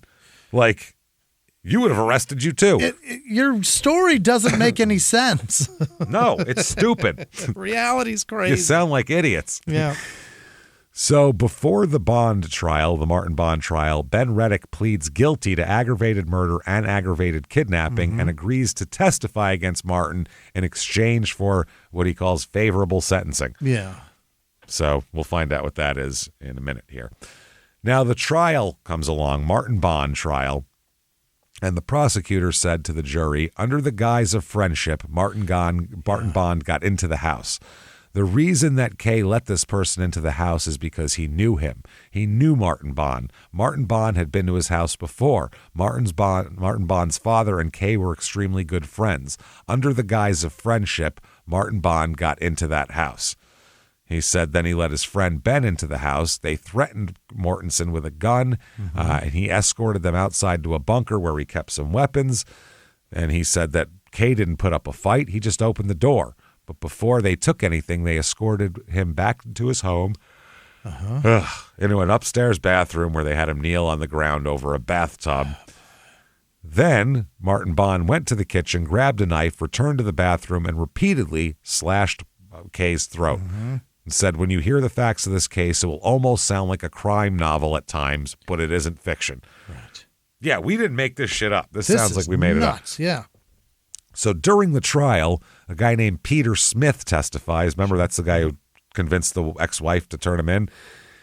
He said that he's had conversations with Bond that seem fucked up in hindsight. He said Martin liked to talk about guns, how to use those guns. Those were the things we pretty much always talked about, was guns and how to commit murders. Jesus. That's what we talked about? That's a fun day. Jimmy. It's enough. Shut up. I'm going to ask you Stop telling me. question. Stop trying to bring this conversation up so often, James. Yeah, how many times? That's all we do. We have 5 hours a week of this murder. We spend plenty of time in cars going between cities for 4 hours and all this type of shit. Do we ever talk about guns and how to commit murders? Never. Does that ever come up ever? Never. He would talk about slicing throats because that's how he would do it, he said. Oh, my God. And in the most horrifying fashion of all time. Just blood. How much is the most blood I can get out of somebody? Oh, I got an idea. Go to the source and cut it. Holy shit. So the defense attorneys will question his credibility regarding his sobriety during these conversations. Like people who haven't had 3 beers talk about slicing throats. Yeah. Yeah. I think that's a conversation that needs some lubrication, Certainly, meaning alcoholic lubrication. Anything, You don't you don't just start talking about cutting throats while you're having Chick-fil-A at 2 o'clock in the afternoon or some shit. Yeah. That's just weird. Smith said, I was drunk enough that I shouldn't have been driving, but not drunk enough that I wasn't coherent. Mm-hmm. You know, drunk enough to talk about murders with your friend, basically. Drunk. I still guide the car down the road. They call Ben Rettig to the stand now. Okay. Now, he's called to the stand. He refuses to answer certain questions. Oh. Which is not part of the deal. He's supposed to answer everything. Questions. Yeah, they granted him immunity to testify. Mm-hmm. He said that he has a fear of federal firearms prosecutions for the gun stuff. Okay. But the state granted him immunity to testify, and the court permitted the prosecution to ask him leading questions in front of the jury regarding the crimes. He answered some questions, but then repeatedly invoked his Fifth Amendment privilege against self-incrimination. Mm-hmm. He admitted he planned to meet up with Martin Bond the day of the murder, but when the prosecutor asked what happened after they met, he said that he refused to answer the question or to testify any further, which is not part of the deal. No. So outside the presence of the jury, the trial court told Ben Rettig that he had already waived his right against self-incrimination and was under subpoena to testify. Mm-hmm. The court ordered him to testify. Yeah. And he said, no. No, not going to do it. And he was dismissed as a witness. Yeah. So just refuse. Doesn't matter. The Martin Bond's attorney declined to cross-examine him, insisting that the questioning him was not permissible given the invocation of privilege. Yeah. So he did his Fifth Amendment rights already. Now, the next day, the prosecutor requested that Ben Rettig be called in again. I feel like getting kicked in the nuts again. Let's bring him back in here. And saying the state will grant him immunity. Defense counsel, as well as Ben Rettig's own attorney, they protested, arguing that immunity would not protect him from possible federal prosecution. Yeah. He said you can only grant state immunity. You can't grant federal immunity. So his attorney informed the trial court that he intended to invoke his Fifth Amendment privilege against self-incrimination despite any promise of immunity. So the court granted the prosecution's request to call him, but proceeded with initial questioning outside the presence of the jury. On the stand, he answered some more questions. He was consistently answering, so the court brought the jury back in to allow them to watch the questioning. Yeah. And they also granted the prosecution, granted the prosecution leave to treat him as a hostile witness and pose leading questions. You can't ask a leading question. Okay. You have to say what happened that day. You can't say. Isn't that a leading question? No, what happened because that would be like, okay, it was this date. Okay, what happened that day? Yeah. That's fine. But you can't say like, what happened at 2:30 at the Piggly Wiggly when you saw that one guy? Okay. That's a leading question. Okay. You know what I'm saying? Yeah. So you can't have that. But if you're treating someone as a hostile witness, you can do that. It's total different court rules. So he responded to a number of the initial questions, but when the detailed questions came about the crime, he said, Fifth Amendment, bitches. Oh, God. That's right. So Bond's attorney moves for a mistrial based on the state's calling of Ben Rettig and forcing him to invoke the privilege before the jury. Yeah. The trial court said, fuck no, we're not having a mistrial. We're getting through this. Yeah. We're getting through this shit. The jury comes in and finds Martin Bond guilty of everything. Yeah. Guilty of everything. And at sentencing, this is fucking insane. At sentencing, they said, you got anything to say for yourself, Marty? Here we go. Sure do. What's he got? He said, if I really was the monster everyone thinks I am, then Roger and Pam wouldn't be sitting here today. I was in a bad situation, and I did the best I could to save 2 lives. In his version, he's actually a hero, really, if you think about it. He's actually just a hero who's being totally boned right now. Yeah. The judge says, okay, well, that may be, but you, sir, may fuck off. Yeah. Life without the possibility of parole and additional decades on top of that for aggravated kidnapping, burglary, robbery, but they don't matter because he's never getting out. Yeah. Now, Benjamin Rettig gets sentenced. he didn't cooperate like he was supposed to, really, or anything like that. But they sentenced him to, you, sir, may fuck off, 25 to life in prison. Oh, boy. He was only 25 years old when they sentenced him. He's getting out. Yeah. And My that's man is not getting good. out. No, he's getting the fuck out of jail. When? And he didn't even. So he soon. didn't even. I mean, 25. I don't know if 25 to life maybe means you have to serve 25. Yeah. But he'll be 50. Yeah. I mean, that's you got young plenty man. of killing left in you. Yeah, that's fine. So the lawsuit. Yeah. The lawsuit. Okay. The Mortensons' attorney said there is no way you can ever repay the embarrassment and humiliation, the mortification, the pain of being accused of a vile and grisly murder of your own father. How do you ever get past that? Right. Hard to argue that, I would say here. Yeah. They, in their lawsuit, they claim officers and prosecutors lied to them about them to the grand jury. That's what they said. Now, the court dismisses their lawsuit here, which seems insane that they don't get anything for this. Nothing at all. Nothing. Their lawyer said, when we filed the case, it was a very good case. It involved falsehoods told by several officers to the grand jury. It left the grand jury with the false impression that these people were flim-flam hustlers. Flim-flam hustlers. Wow.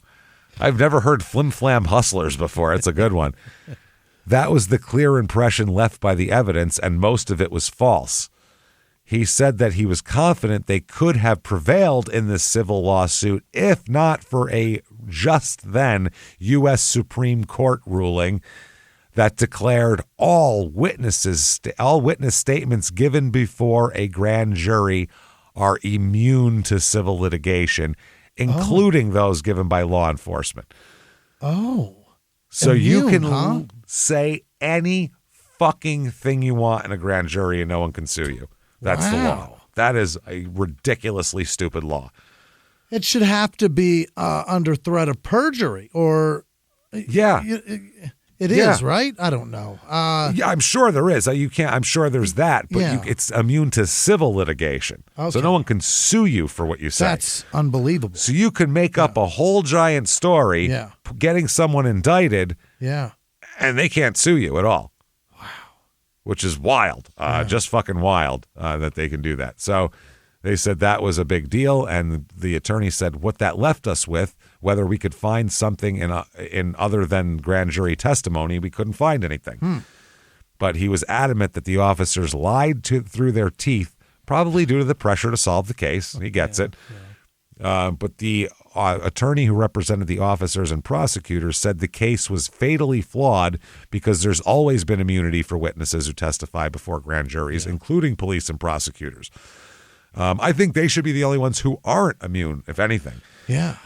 If you say civilians or them, they should have to tell the truth because they're the only ones getting fucking paid to do that. We're paying you money to do that. If you don't do it, at least give us your fucking paycheck back. How about that? Like, what are we talking about? All of it. And your 401k too. Give me it all, yeah. So the defense or the Mortenson's attorney said the ruling upended 40 years of precedents. The other side said it's merely reaffirmed the broad blanket immunities that prosecutors and officers have always had for good and sound reasons. He said the law is quite clear that witnesses are always clothed with broad immunity. We want people to participate in legal proceedings without fear or retribution. That was a fundamental flaw with the complaint. Well, guess what? Cops have to do it anyway because it's their fucking job and they're subpoenaed. Tell the truth, and you don't have to worry about anything. What are we talking about? You're allowed to lie because you're a cop? Like, that's the fucking stupidest thing I've ever heard. Wow.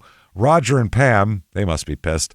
They released a statement saying it's hard to understand that falsifying information to a grand jury, especially by law enforcement, could be tolerated. In our situation, our right to have compensation for the injustices inflicted on us by detectives, sheriff's department, and public defender has been halted. You would think they'd at least, there's got to be some kind of settlement, at least for the fact that they were, for 5 months, they probably lost their houses. They probably lost things. Jobs, like, you know, ruined their life pretty well. Yeah, at least, you know, the bills they had piled up and pay them back for. Obviously, anything else you can't, the mental anguish and everything of being in jail for that long. Now, Martin Bond is going to appeal based on ineffective assistance of counsel.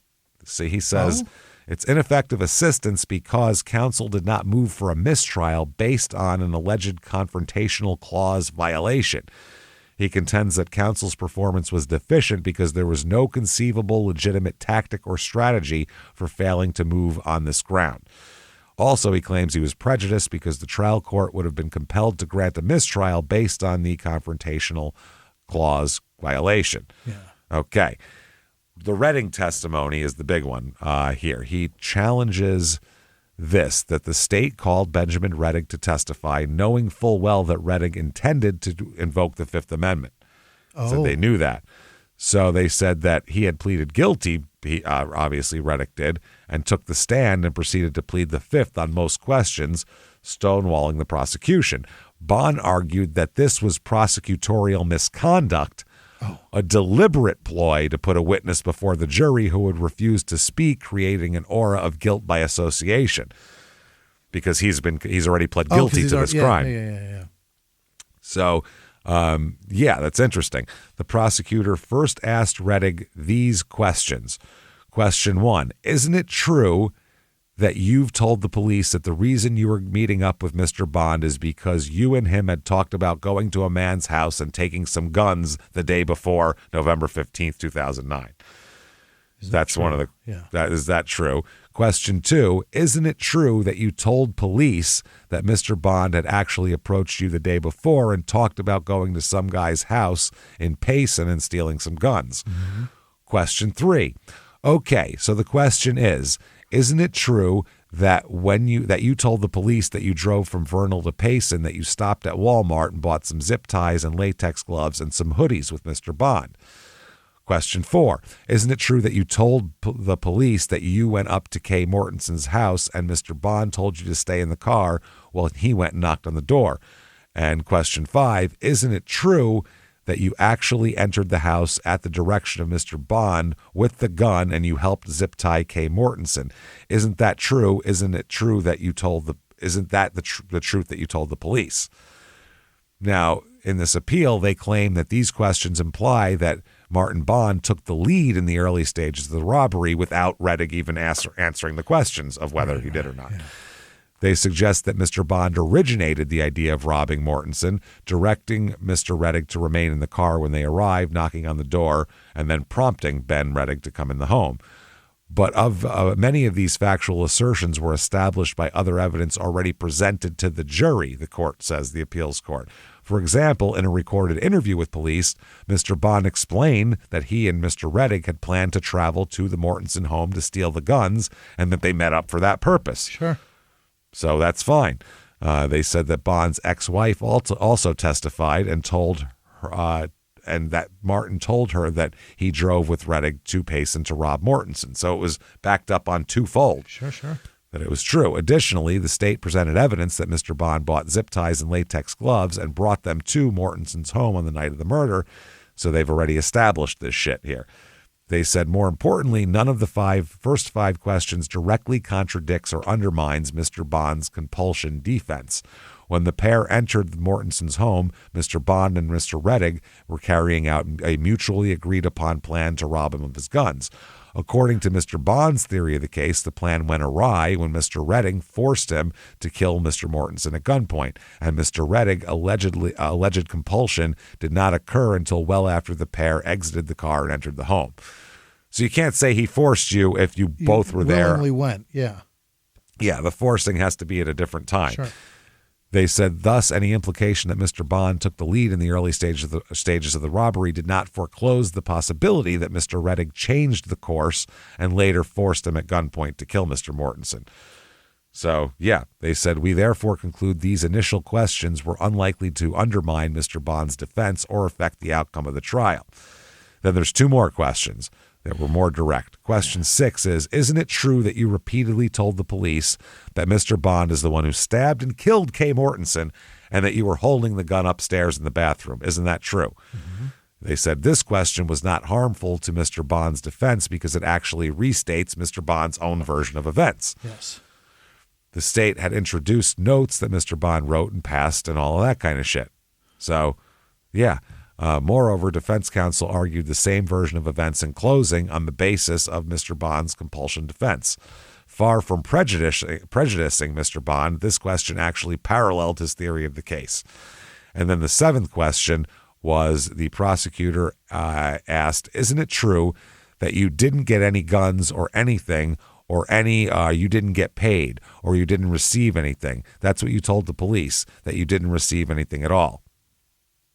Now, through the jail notes, the jury had already heard that Mr. Rettig left all the stolen guns with Mr. Bond after the murders, and so that was a moot point, too. Okay. So they said there was substantial evidence already in the record to establish that Mr. Rettig had not received any sort of financial or any other benefit from this event. So therefore, the jury had already heard the evidence that he didn't receive the guns, so they conclude that the question would have little impact on the jury. So they said for each of the 7 questions, Mr. Bond has failed to demonstrate prejudice resulting from the prosecutor's assertions that would undermine our confidence in the jury's verdict. His second challenge involved the prosecutor's use of leading questions when questioning Rettig, which Bond claimed violated his rights under the Confrontation Clause.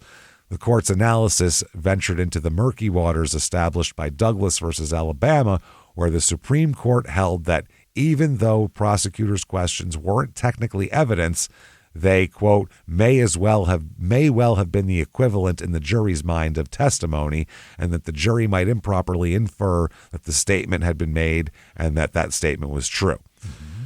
So, anyway, fuck off, dismissed, life in prison without parole. Take that, dickhole. Now, in the media, this murder was the subject of a 2013 episode of On the Case with Paula Zahn, entitled Bound by Truth. Also 2013, an episode of Dateline. There's an episode of Dateline for everything. Entitled Murder at Payson Canyon, which doesn't sound all that juicy, does it? Murder at Payson Canyon. Accidentally put 2 people in jail. How about that? Yeah. Holy shit, this is fucked up. That would have been a good Dateline Whoops the title. daisy. That's a good one. Check this wild ass shit out. So more recently, it was covered in an episode of Trace of Evil titled The Perplexing Case of Kay Mortensen, which aired in 2021. Now, Kay is buried at the Ephraim, or whatever it is, Ephraim State Cemetery, and that's in Utah, in San Pete County, Utah. So you can find him. He's in plot H365. Okay. So go take a look at Kay. And there you go, everybody. Wow. That is Payson, Utah. That's insane. Is it not insane? I can't believe it. It's wild. Those people were fucked. They were done, cooked, and then going to prison forever. Forever. And they're just, people are like, oh, you fucking heartless. Just admit it, you heartless assholes. They're like, we swear. Yeah. I just have brain damage. Don't remember so well. And that was the other thing they talked about, too, in the papers, was that the police never really took his brain damage into account, as he would be he'd be bad at recalling facts from what just happened because he has bad short-term memory. Yeah. He just tried his best. Brain. Yeah. He tried his best, failed on some accounts, and they went, that's guilt, that's brain damage. So there you go, everybody. If you like that show, or really you like any of the shows that we make ever, get on whatever app you're listening on and give us 5 stars. It helps so much. We don't know why. Yeah, it just we happens, wish we did. Yeah. But we don't know. It does, though, so it helps drive us up the charts. Help us out if you want to help out the show. Also, head over to shutupandgivememurder.com. Yeah. Get your merchandise. Get your tickets, baby. Live shows. Yes, they're coming. This fall. Seattle and Philly and D.C. have some tickets left, and I think there might be a few left in San Diego, but check. Yeah. And everybody else, keep checking back, because we have they give us some like holds and comps and stuff, and we eventually release those. So anywhere where you're looking to go, at some point, a few tickets are going to pop up there. So keep an eye out for those. Keep going back to shutupandgivememurder.com and getting all the info on that shit. So do that. Definitely follow us on social media. We are at Small Town Murder on Instagram, at Small Town Pod on Facebook. Also, follow on Patreon. Get yourself Patreon. You deserve it, damn it. Yeah, you do. Patreon.com/crimeinsports is where you get all the bonus material. Anybody $5 a month or above, you're going to get not only a gigantic back catalog of bonus stuff that you've never heard before immediately upon subscription to Binge, but then you get new ones every other week. One Crime in Sports, one Small Town Murder, and you just get them all. Yeah. Take them. This week, we're going to do some updates for Crime in Sports, especially BJ Penn, who is claiming that his family has been kidnapped and replaced with replicas. Yes. It's crazy. We'll talk about that. Then for Small Town Murder, we're going to talk about that whole Amy Bradley situation, the woman who disappeared from the cruise ship over 25 years ago.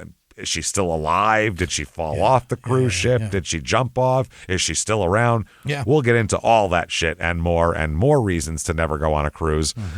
We should just call the Small Town Murder Patreons reasons to not go on cruises or go to amusement parks. Cruises are disgusting.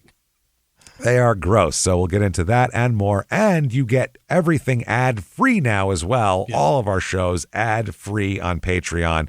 Now, a little bit of an explanation, because I've had messages where a couple people are like, listen, I'm still getting ads on that.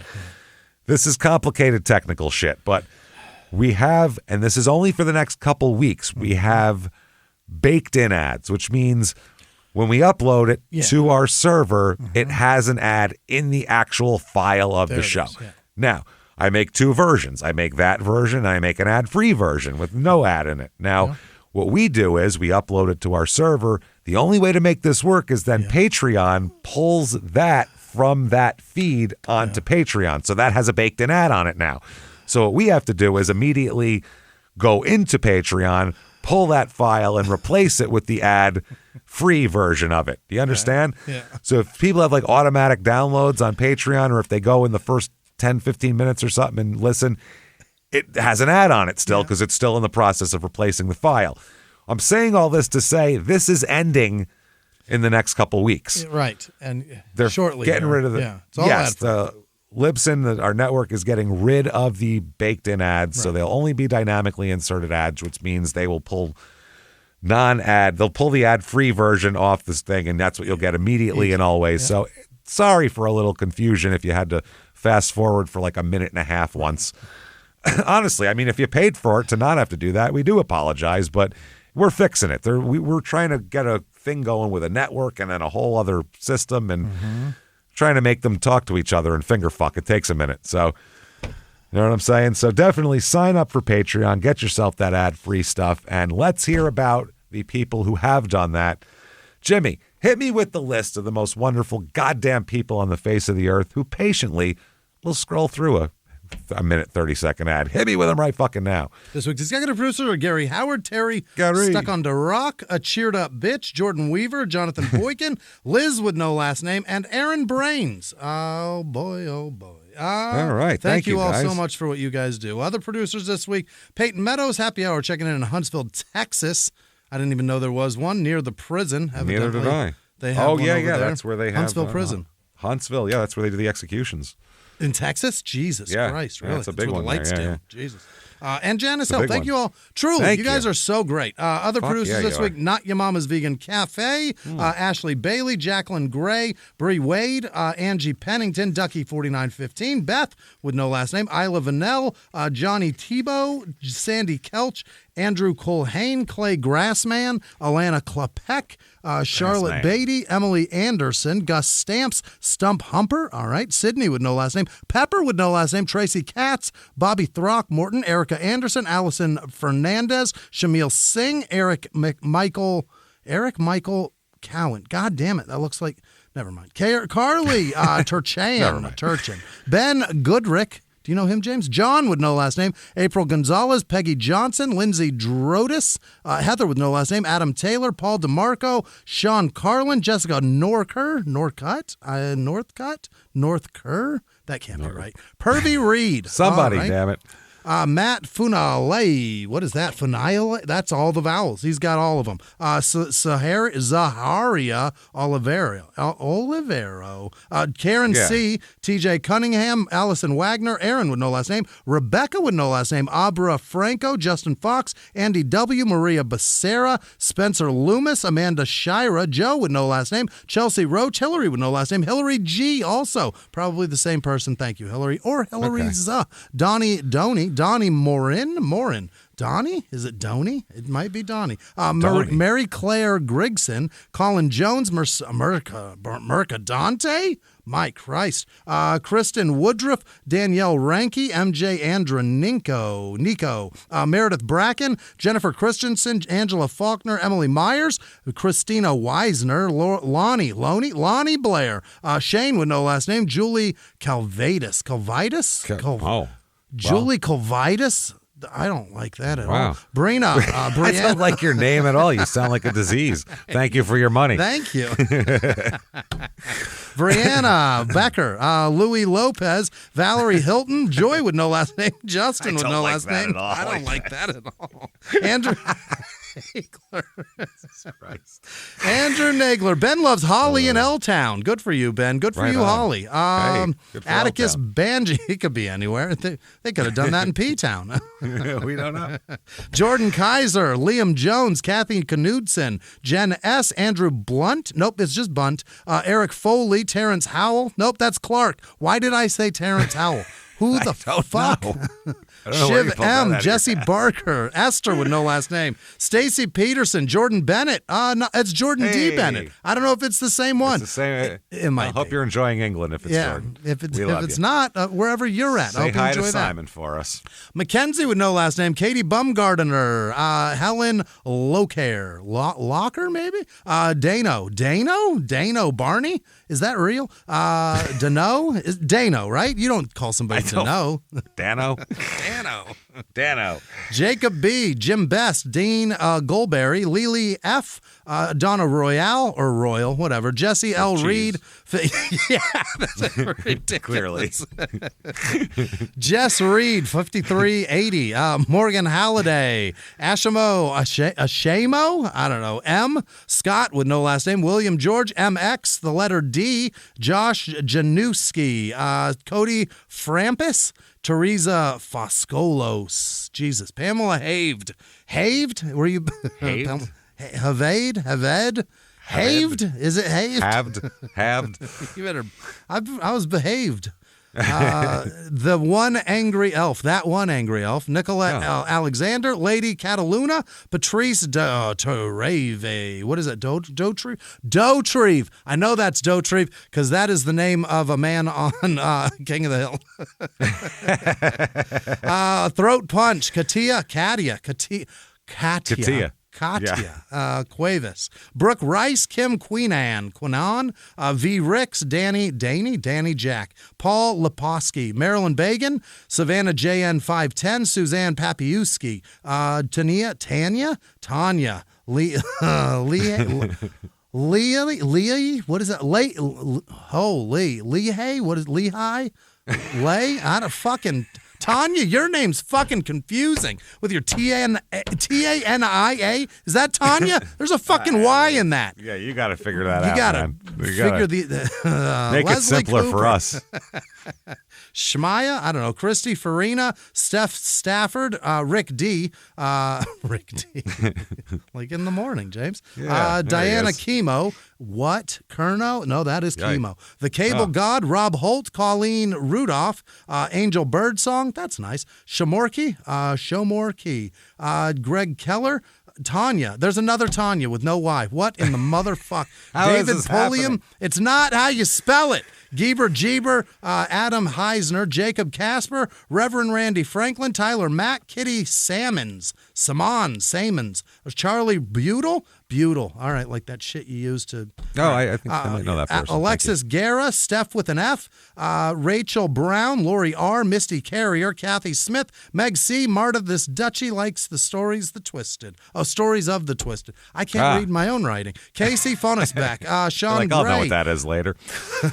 Carl Winslow, probably not, but possibly so. Rita Lambert, maybe. Amber Harris, Bill Hoyes, Holly with no last name, Jamie Johnson, Taylor Freed, Mike Hunger, Carl Hungus, Melanie Miller, Aaron Easter, Kara Hodges, Sandra Hux, Kendra Miller, Julie Roberts, not Julia, Elisa Corrigan, what is this? Hannah with no last name. We Will Survive. Okay. Melissa Shonley. Mike Williams. Kevin Swift. Robin Rinaldi. Melissa with no last name. Jane Gigante. Hey, look. I think you're a wonderful person. Bella Holcomb awesome. And your entire family. I'm not going to say a negative word. Ellie Schmidtke. Dory Cook. Amai Johnston. Justin Pike. Lori King Godwin. Nope, that's Goodwin. Zachary Murphy. Jonathan Bob. Charlene Suppa. Jessica Dowding. Haley Thorndike. Brian Evans. Amber O'Daniels, like Pappy's kid.